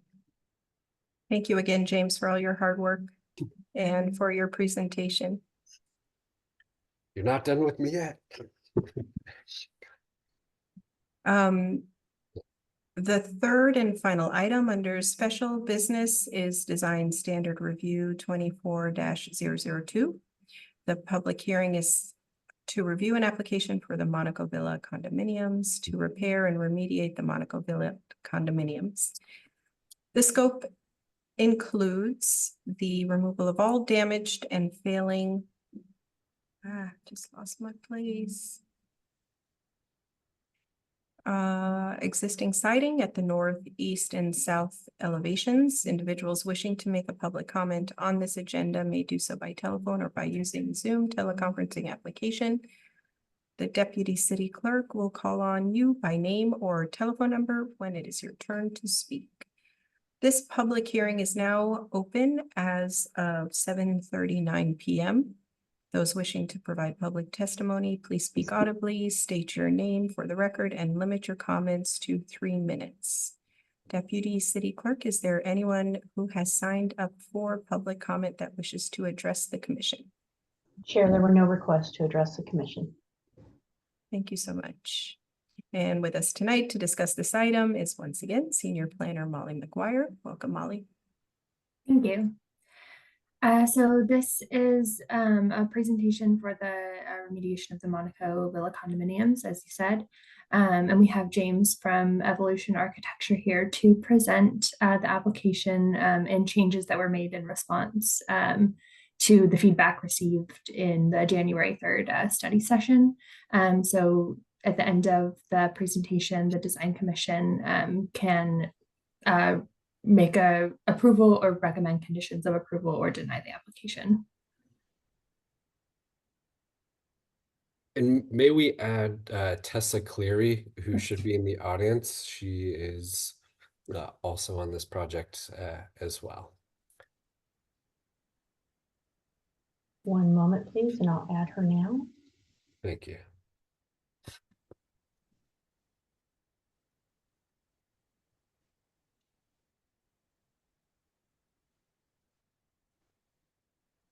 All right, I see her.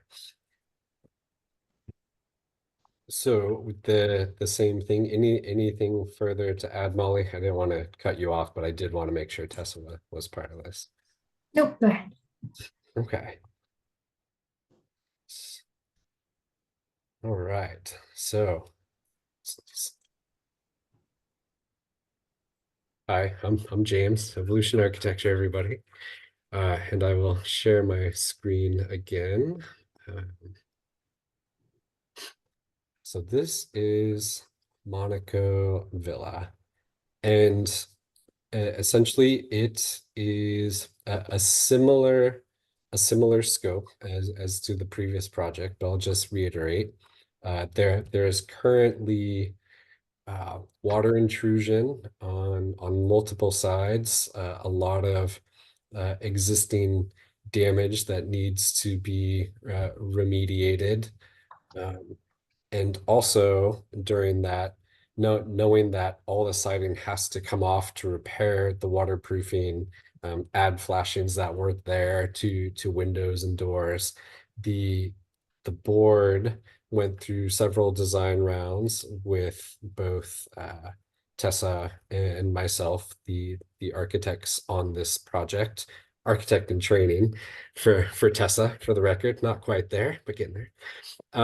And so with that slight redesign, or with the opportunity of removing all the failing materials comes an opportunity again to update the building in a way that suits the neighborhood and surroundings.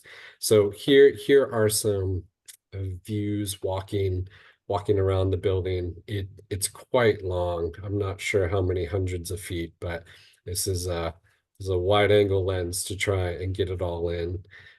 It's tucked up on a hill. You can get close to it and engage with it. But from the lower portion down on 77th Ave, there is a full array of trees with parking behind.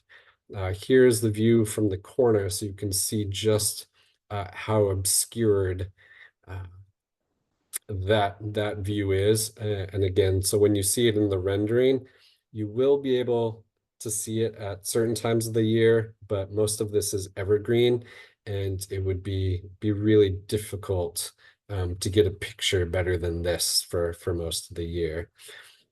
One of the recommendations that came from the study session was to reuse or find a way to reuse the copper. And so we investigated that, and I wanted to show, the condition of some of it is not very good. But as you'll see, we did integrate some of it into the updated design with the intent to save the best pieces and reuse them, knowing that along the whole front, we're not going to get a high percentage of viable material. That's gonna look good. So that's the intent moving forward. So here's the original presentation. Sorry, it's a little small. Let me. And some of the original comments were the super graphic was pretty universally disliked. Not necessarily about the materiality, but the fact that it really didn't speak well or was not in cohesion with the front. But that's also why I wanted to remind the commission that it's heavily obscured by trees. Another item brought up and addressed was the thickness of how this column read, and that it looked very, very flat. So we addressed that, and then reusing some of the copper, as I previously mentioned. I don't think there I don't recall any issues with color brought up on this one. But again, after this page, I have them next to each other, so it's a little bit easier to read. So the big move was moving from these tight bays to removing the middle. That is in all of them, and that was to get a more gracious proportion to the opening, and also get clearer views without something obstructing in the middle. And that was homeowner derived and accepted on their end. The benefit from a building health standpoint was that reduced several penetration points that false column that was actually doing nothing structurally. It would reduce infiltration points of weather, and such as wind-driven rain, which led to the damage found all over these front balconies initially. So it was kind of solving a couple different problems. On the side, we grouped 3 sets of windows. So rather than a super graphic, it would tie to the same proportion for both this front area and this rear, while the one in the middle would be a bit larger, just to bridge that gap, because it couldn't be done equally. But again, this will be really hard to see. And then this area, the porte cochere drop-off zone, is rendered here with the reused copper panels, as you can see here on the color palette. The rest of the materials remain the same. This is a Trespa, which I'm not sure if you're familiar, but is a phenolic resin panel, and it has a wood grain, a non-repeating wood grain on the front. So you can tell it's not a natural material, but it does a pretty good job pretending to be. And it's one of the sturdiest materials we have used since our founding as a firm. A nice long life, upwards of 50 years, and we put that in some of the most heavily exposed areas, down along the bottom. Mount Etna for the accent color that really highlight the arches, and then the cultured pearl for the inset of the balcony and the main mass of the side and rear of the structure. The rear of the structure is pretty solid, and as such, when it was construction, has very few penetration points. So we are not touching that as far as material, but it will be painted to be in line with the rest of the building. And then down below, I have a little bit or a few before and afters showing that the original end of the facades were treated in a super graphic of the arch. The new is as rendered here.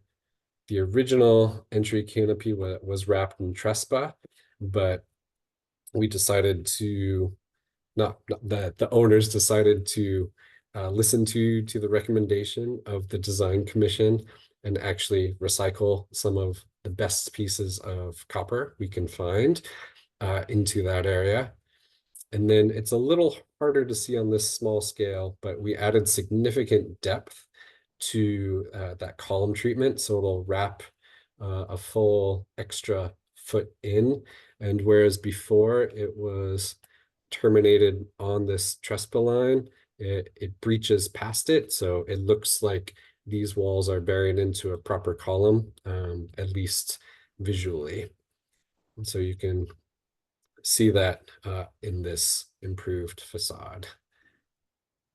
Tessa, I know you were chomping at the bit to present on this one, but did I miss anything, or did I do a pretty good job? No, I think that was it as far as comments from last time. So I think you're good. Thanks, boss. I think you were good too, James. Thank you so much for your presentation and for responding more directly and specifically to the study session comments. That's very helpful for reference. Vice Chair Perez. Thank you very much. I have a series of questions, and then actually a realization, which is interesting. So just to make sure, colorways are the same as they were before, and I do not recall that we pushed back on the colors, so that makes sense. There is one item that you didn't mention that I can see in this drawing in particular, is that there was sort of a faux stone arch joint detail that you had in the first go around. How are you handling the panels now? If I'm looking at this, what's being called the updated, how has that actually worked from the Trespa point of view? What's the detail there? Meaning here? No, I'm Or- sorry. So looking at so wherever So- your cursor is to the left, oh, I can see. So you didn't Yeah, get a contrast. this is just the way I exported it at a finer degree because I remember that comment. So you will see joints, but they're not going to be black, and they will be much tighter. So that was a render error, not an error. It wasn't exported as high as it needed to be. But the intent is for it not necessarily to mimic stucco, because like a hardy product's never gonna mimic it, but the joints will be tight enough that from a distance it'll look like a singular mass. And so in terms of comments, thank you for adding the copper. I think that's a great way of elevating the entryway. I think for some reason this is just reading a lot more significant than it was on the last go around. So it does feel weightier, and I appreciate that very much. So thank you for sort of weighting this building and adding a level of quality which we didn't see on the first go around.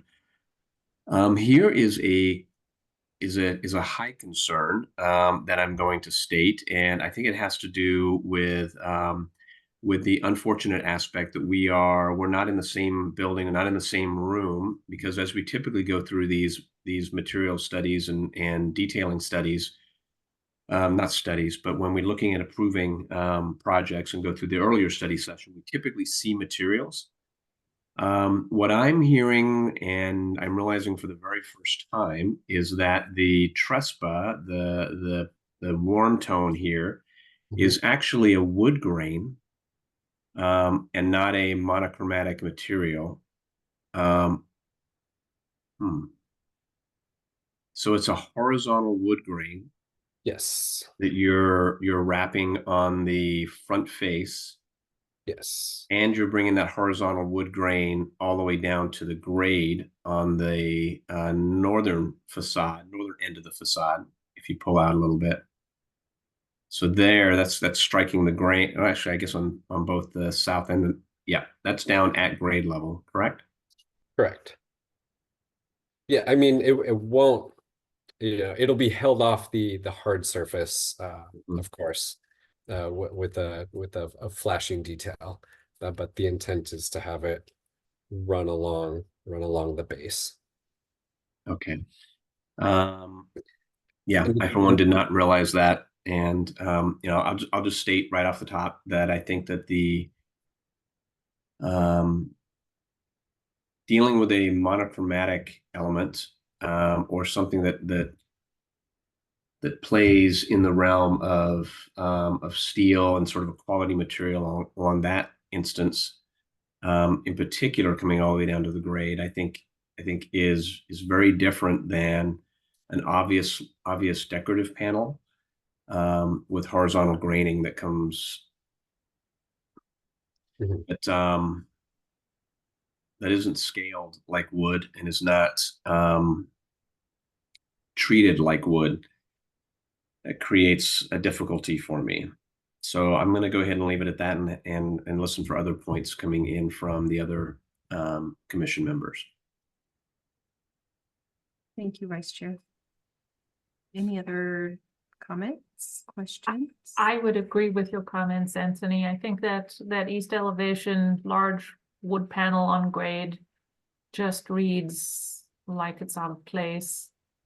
I think in general, the massing is good. I like the removing the extra vertical column. That helps to open it up a bit, but I mean, you have this really nice Mount Etna color, which gives you the potential to sort of ground the building into the mountain. And perhaps if you use that a little more around the entry and along the grade on both sides of the entry, it would feel like the building is, sort of has a little more sense of place.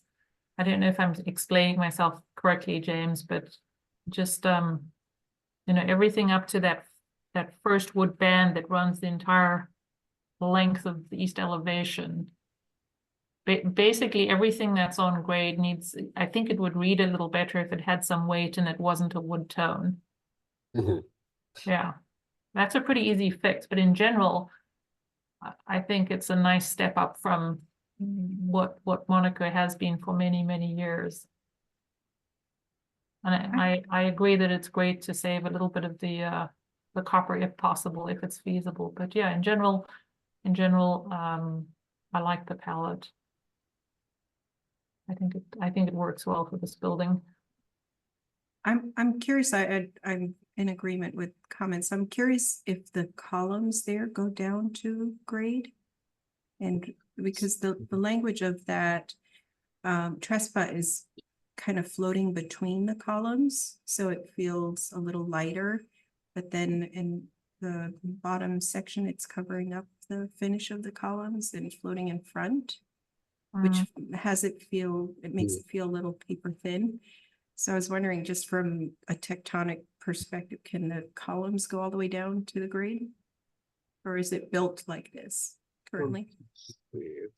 It's built like that, and the reason it's like that is because the bottom two floors are pushed out. The decks are a little bit farther out, so they actually hit they hit the face of the column, whereas the other decks hit the back of the column. So it's a little bit bigger columns or bigger decks on the bottom.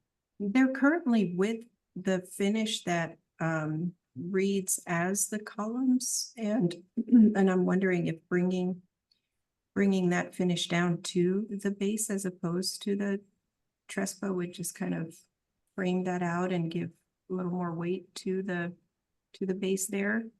And that way you leave your more specialty lighter finish of wood just between the columns. With that. I could see a potential, but believe it or not, this is literally happens on every place where we have balconies. It did come down to if they're gonna have the really nice Trespa on the front of theirs, I need the really nice Trespa on the front of mine. That doesn't necessarily mean it does. I hate it when it does that blue thing. It doesn't necessarily mean this lower portion couldn't be heavier, but I would say it would be a harder sell for them to switch from an upgraded material, which Trespa really is, to a downgraded hardy material painted that color. Well, even on the ends where you bring the line of the column down and hopefully turn the corner with it, that could read more as the column hitting the ground and then maybe breaking up the reveals as such. So you bring the Mount Etna color down in between.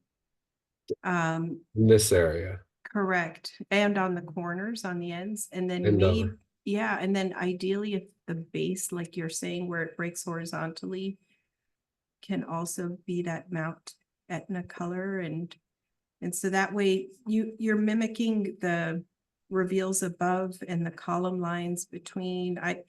Because I think the column finish sits slightly proud, and so you could face the material down there, so that the column reads more vertically, and then below that horizontal line that you drew, it goes back to the Mount Etna. That's what, okay. So that would be the Etna, and then add, oops, that's a crooked column. I would not be a good Roman. All right, but essentially something like that, where it does continue and end in a base of Mount Etna, but you're saying this would be okay to maintain as Trespa on that feels better to me if it can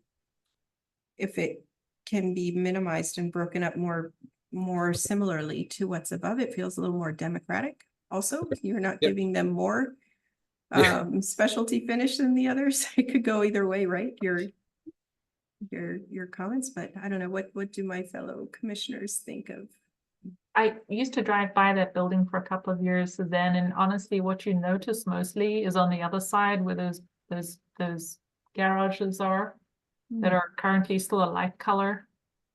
Yeah, Because you're coming up the hill and you're so focused on getting up the hill, you're always Mm. conscious of like the odd garage that's right there for parking. It's I don't know, most of the parking's in the back here.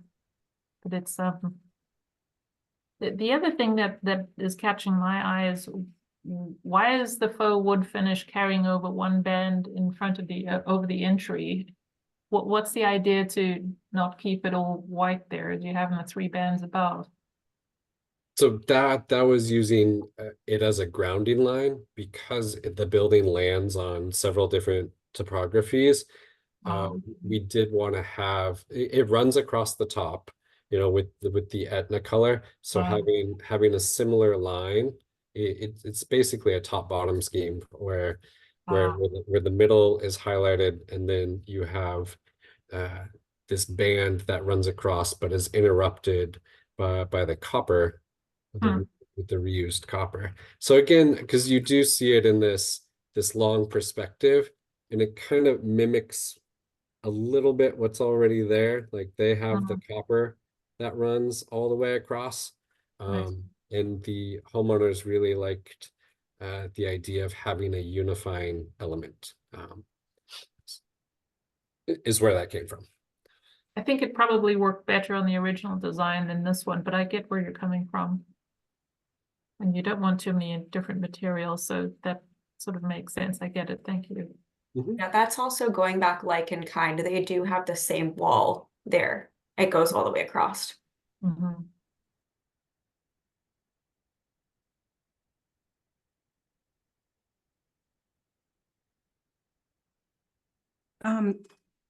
Commissioner Ladigan, going back to those visible garage walls. And you know, with envisioning the Mount Etna on the right portion of the building potentially is more of the baseline there. Do you think it would help to have a darker finish on that elevation? Yeah, To definitely. I think if it was help it all recess dark gray, back. exactly, it would all just fade instead of pop out. I don't think we want to highlight the anomalies, in my opinion.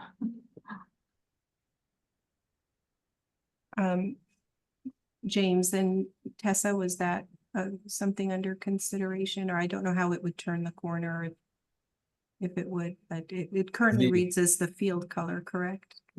For the garage doors and the walls? Right here. Yeah. I guess we could zoom in a bit, maybe then we could really understand it. Yeah, so yes, currently that's all in the lighter base color. But is the Again, you've got an outside corner color change there, never a good look. And you've got inside corners gray to light, you know, beige, that's working on all your balconies, but you've got a dark. I think that's a shadow line. Is it? No, I think just to the right of the door there, he's got another right outside here? corner color change, yeah. No, that shouldn't be. That shouldn't be a change. Well, you've been there more often and looked at it. Do you think the design might be better if it was all just darker, or do you think this is the best direction, the lighter color there?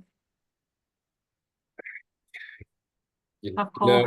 No, I will say for as many rounds as we go through, when we can get the ownership to agree to agree is where we are at this point. You know, I would say the same thing. They're in a very similar boat, except you know this has been 4 years in the making instead of 3. For me, it was just a thought. I don't feel that strongly about it. For me, I agree with Commissioner Perez and Zara about the massive faux wood block on the right. That's troubling, but in general, the rest of the scheme is fine. Okay. Is it built with that corner column being cut off? Cut off like Sure, that, or Tessa, is it? or can that go vertically down to the ground next to the garage door? It cuts off like that. There's kind of a funky wall right there because it slopes up to another driveway. Gotcha. Mm. But it It's up to floats the- up like that? Yeah, it actually does sit like that. That's right next to the island habitat exit, parking exit, yeah. Yeah. Okay. And one thing with Tessa's models is she doesn't make mistakes, so.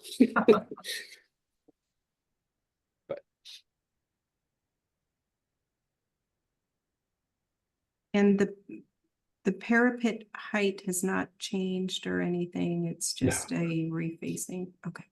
Correct. Okay, so I want to give also Commissioner Atkinson an opportunity, if at all. Any additional comments? Yeah, I agree with the comments that I've heard so far. I like the idea of the trespa not going all the way down to grade on the right-hand side. And I think the overall look is a real improvement. I do. Thank you. I agree. I think we're all in appreciation of your responsiveness to our study session. Thank you so much.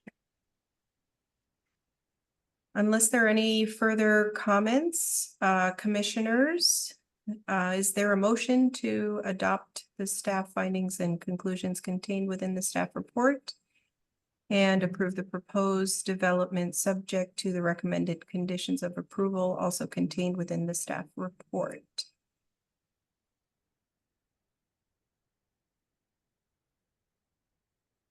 I move to approve as submitted with an amendment for the trespa as we have talked about it in this consideration. I think we need to do that as a separate thing. So I'm going to move to approve as submitted.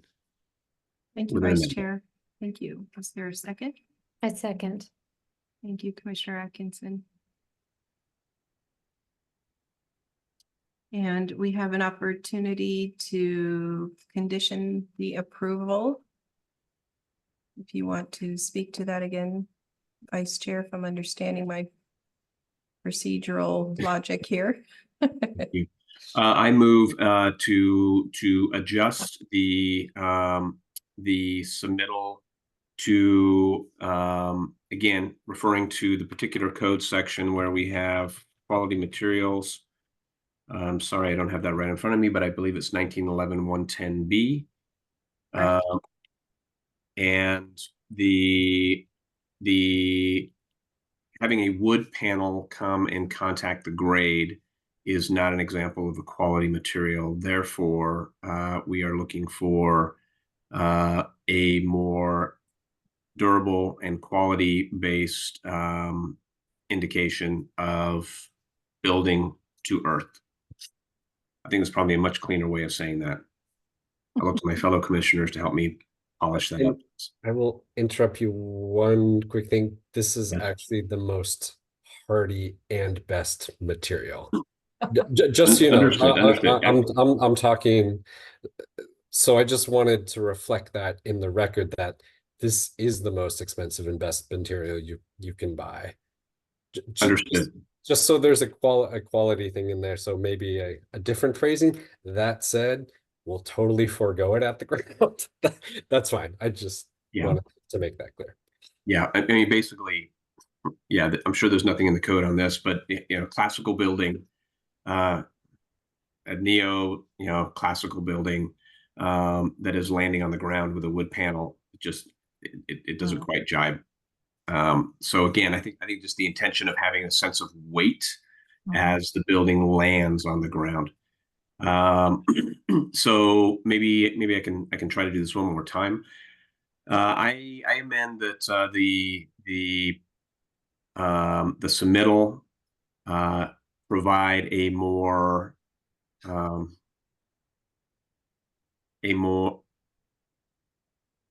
you know what, I need to take a step back for a minute because I'm going to start referring to things that have to do with architectural language, and I think I probably can't do that. Commissioner Ladigan, you want to take a run at this? I'll take a run at it. I amend that the body of the building color what are we calling it? Mount Etna. Mount Etna color be continued down the columns to connect on grade on the right side of the building to match the left side. And that the mass of the Trespa wood grain be broken up to be about half the depth, and that the lower portion of the existing faux wood panel color be changed from teak to match the dark gray building mass. And so that leaves you the option to have the materials stay, you know, resilient, but just change the color. How's that? I have a hand up from Senior Planner McGuire, so I'm just going to pause there, Commissioner Ladigan, and open it up to Senior Planner. Thank you. Yes, I just wanted to point out that this project is actually being reviewed in 1912 for design standards for zones outside the town center. So we're kind of looking at a different code section than what was cited previously. Can you reference exactly that section? It's 1912 exactly, or is there a subsection? Yes, it's 1912-030. And I believe we would be looking in subsection B 4 for materials and color, if I'm understanding Vice Chair Perez's amendment correctly. Thank you.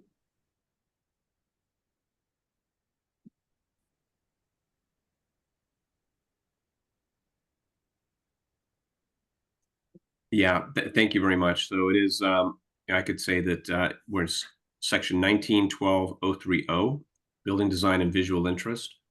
And I think there is a clause, section 2, to ensure the building design is based on a strong, unified, coherent, and aesthetically pleasing architectural concept.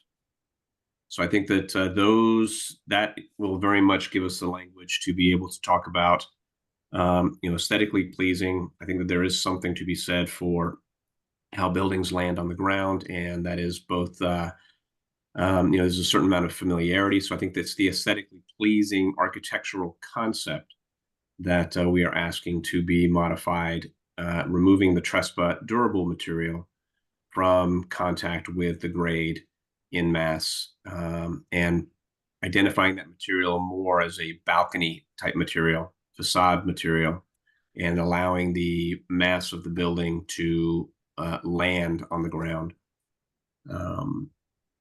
as better said by Commissioner Ladigan in terms of the detailing.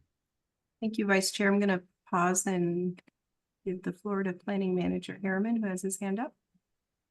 The motions that are on the table are so confusing and hard to follow that we need to have them repeated. The deputy city clerk needs to have clear direction on what to add to the record for us to follow. So Deb, if you want to chime in on that, by all means, please do so. Yes, I will read to you what I have, and I apologize. This is not, design language is not my first language. And so it is difficult for me to follow the motion. I'll tell you what I have, and please let me know where we need to add to this. I have a motion by Ladigan. I don't have a second at this point. No, we had for the amendment, are you saying? I'm talking about, the amendment. Okay. To amend the submittal so that the body of the building color, Mount Etna, be continued down the columns to continue on grade to match the right side, and that the mass of the wood grain, and that's all I have. And I don't even know if that's entirely correct. Let me state it a different way. So Mount Etna gray to continue all the way down the columns to the grade level. Is that clear? Do you see the gray columns? The vertical gray columns to continue all the way to grade. Okay. Basically all sides of the building, which is basically, the right side of the building on the east elevation. So that's the first point. Okay. And then the second point is that the bottom, that the broad band of existing teak faux, what are we calling it? The Trespa. Vespa, That the trespa, the Trespa band that runs continually along the east elevation to the right of the entry be reduced in mass, and that the surface area running along the grade be changed from the teak color to Mount Etna. Or from Trespa to Mount Etna. Yeah.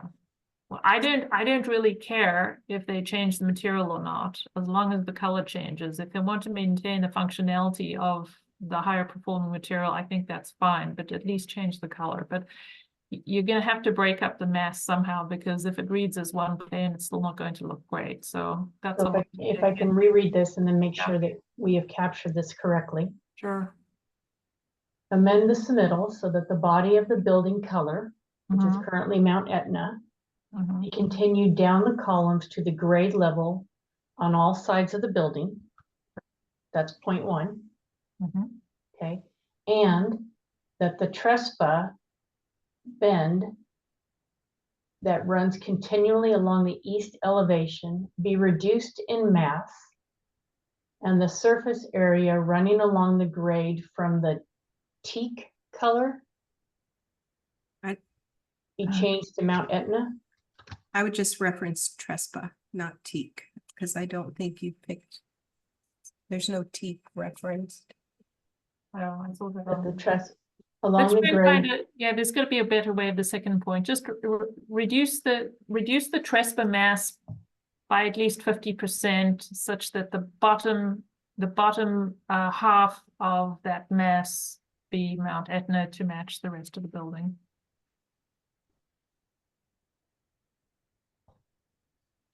Okay, so we agree that the first point is correct, right? Correct. Yeah. Yes. Perfect. Okay. And I'm going to acknowledge that I'm still very confused on this second point. Okay, so let's find a different way. So you've got 1, 2, 3, 4.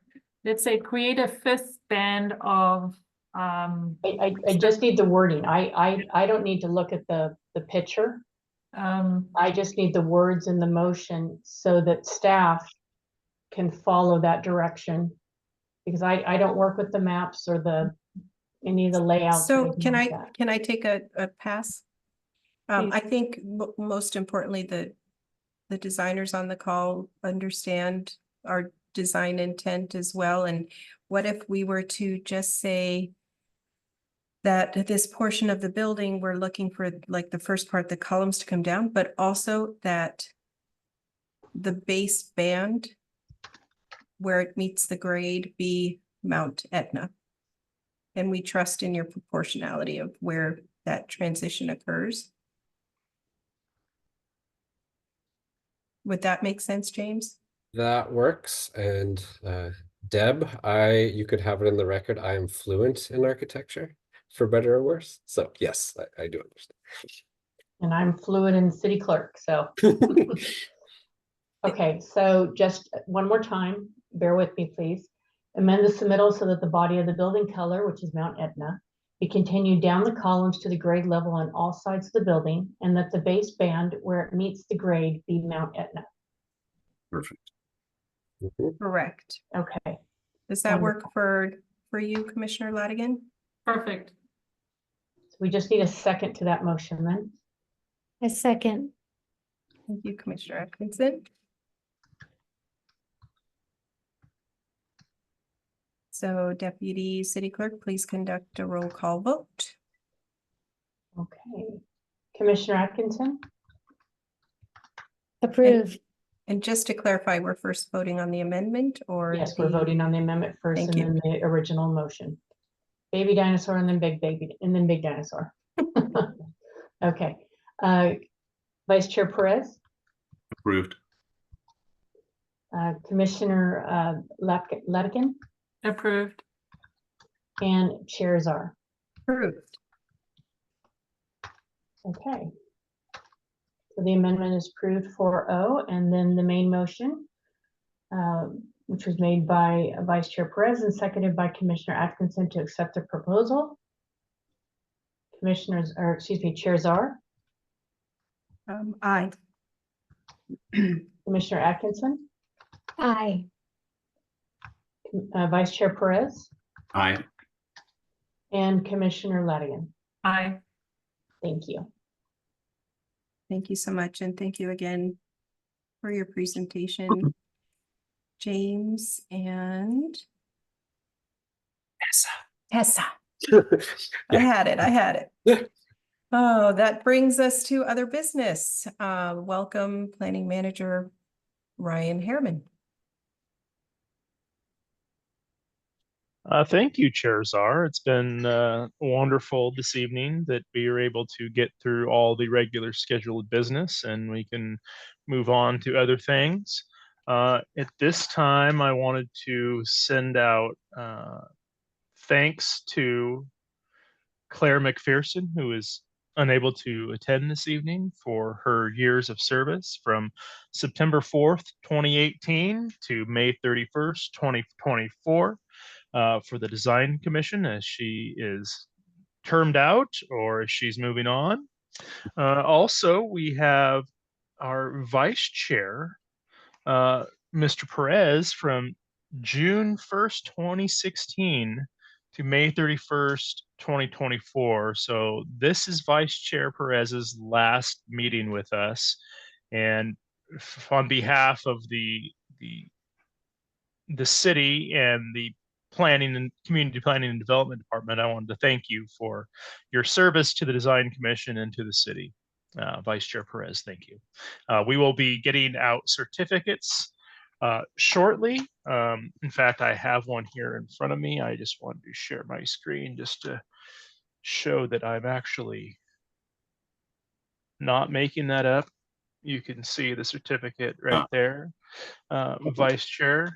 So we need to just finalize that, get the necessary signatures on it, and then we will get that to you. As far as does anybody from the commission want to say anything in regards to Vice Chair Perez service or Commissioner McPherson? I see Deb had her hand raised. Deb. If nobody else has anything to say, I'll just say something briefly. Is it changing the subject or No, about? No, go for it, please. Okay. I just wanted to personally thank Vice Chair Perez for the time that I've worked with you, both as city clerk and deputy city clerk, and you have always been very gracious, very polite. You send very thoughtful emails. And so as somebody from, behind the scenes, I just want to tell you, I really appreciate your leadership and your treatment of staff. It's very nice. And I look forward to seeing you perhaps on another commission or board someday. Well, I appreciate that very much, Deb. Yeah, it's I mean, probably not my term to say anything, but I'm going to go ahead and jump in anyway. I just want to say it's been a pleasure working with the city, and everyone just sort of learning along the path, but doing their absolute best. And I think that the example being set by the city and the city staff is extraordinary. So I very much appreciated the opportunity to sit in this seat and work with the city in this manner. Remote is a little bit different, but again, it's the support has been extraordinary. So thank you.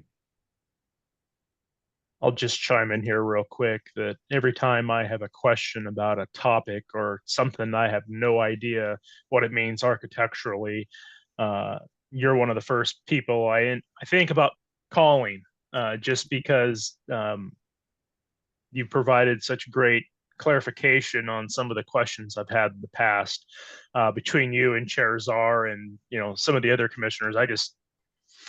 I can't believe just the level of expertise that you have and just your desire to help this community move forward to the future. So I wanted to thank you for everything that you've done. Thank you.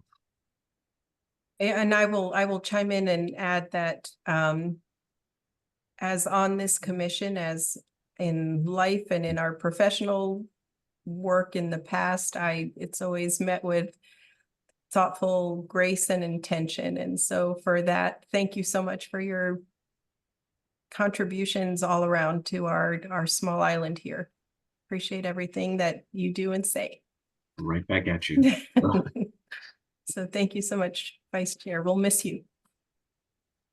Yeah, thank you, Anthony. It is a pleasure as always, and I wouldn't be on this commission if it wasn't for you. And so I do appreciate the opportunity to serve, and you're a real role model. Thank you, Megan. Thank you for stepping up. It's really great. So in capable hands all the way around. So thank you very much. I appreciate it.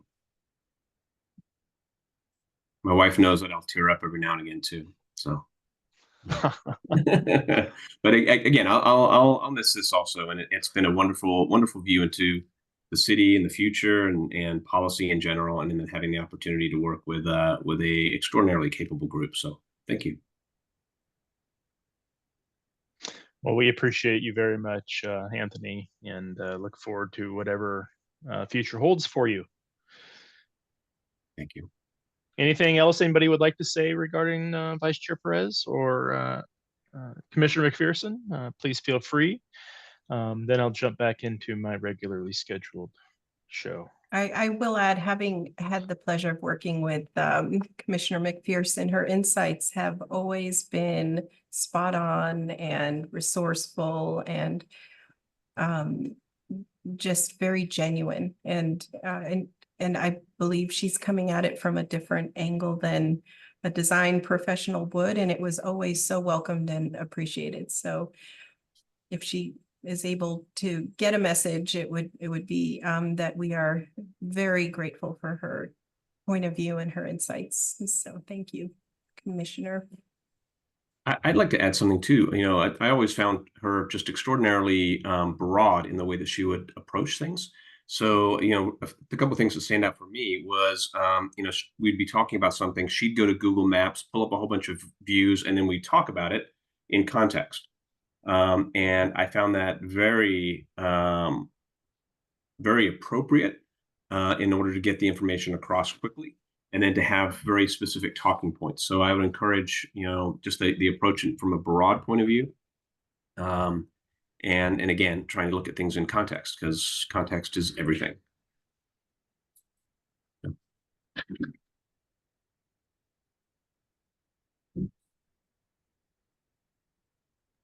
Anything else, Planning Manager Harriman? Trying to unmute myself. So as previously mentioned, we're likely to need to bring the study session item that we had this evening, possibly as a special design commission meeting because of the schedule. We're required to have the materials 30 days in advance for any public hearing and notice in advance for any public hearing. And by the time we did that, we would be in, we would miss the design commission meeting in June, I think. And so we may have to have a special meeting just to get that going, but I will confirm with staff and with the deputy city clerk tomorrow or Monday to find out exactly what we need to do when it comes to that. Just kind of a heads up, I kind of mentioned it briefly. The state legislature passed a bill last year that is going to require the city to make some substantial changes to the way we do design review. In fact, we're going to have to go through the entire code and, you know, take out anything that can be deemed subjective and word it as objective. So just wanted to give you a heads up on that work is in process and will be happening the end of this year and possibly next year as well. So there's a lot of work to be done. It's kind of out of our hands. It's a mandate by the state legislature that we have to do that. So just I wanted to give you folks a heads up on that. And otherwise, we are in full steam ahead with code, you know, conceptions and trying to come up with how we're going to move forward with the legislative mandates. We are in the process of finalizing or working through the finalization of the comprehensive plan amendment. That's going very well. Other than that, we are we are extremely busy, and I don't know how we are able to do all the stuff we do with the limited staff that we have. So I wanted to, give a shout out to our two planners and our deputy city clerk that are on this meeting this evening. They're always busy. It's been a very, very difficult last few months, and I wanted to thank all three of them very much. And also, I wanted to thank Vice Chair Perez for being able to reach out to me and talk on a personal basis outside of this. So I do appreciate that. So thank you, everybody. But I will answer any questions if you do have some. Thank you so much. Any other pipeline heads up outside of what we were potentially going to call a special meeting for? There may be something coming. We have a pre-app that's been scheduled for 2 weeks from now on a project in the north part of the town center. I believe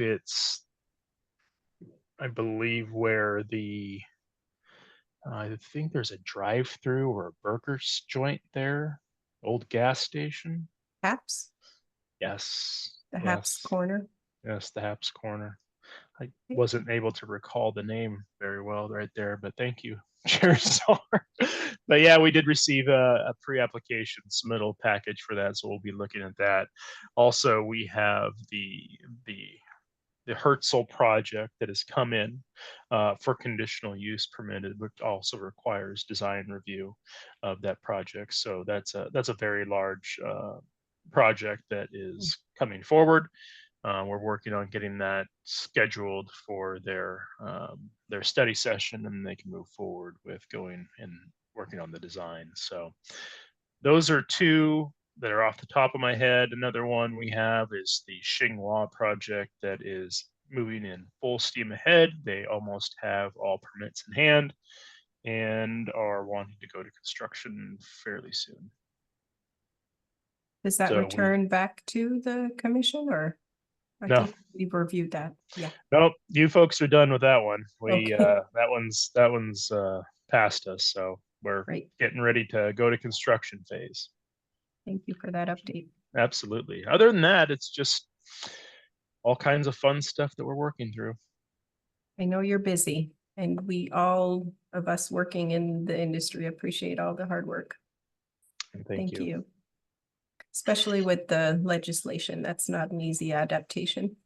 It's going to be interesting to see how this Yeah. all turns out, but it's a different way of approaching land use planning than I've ever seen in my 20-year career. So it's interesting. Part of our So. brave new world. Oh boy. Thank you, Chair. Thank you. There being no other business to come before the Design Commission, the time is now 8:35 p.m. and meeting is adjourned. However, as a reminder to commissioners, please stay seated until the city staff has terminated the Zoom broadcast. Good evening, all. Evening.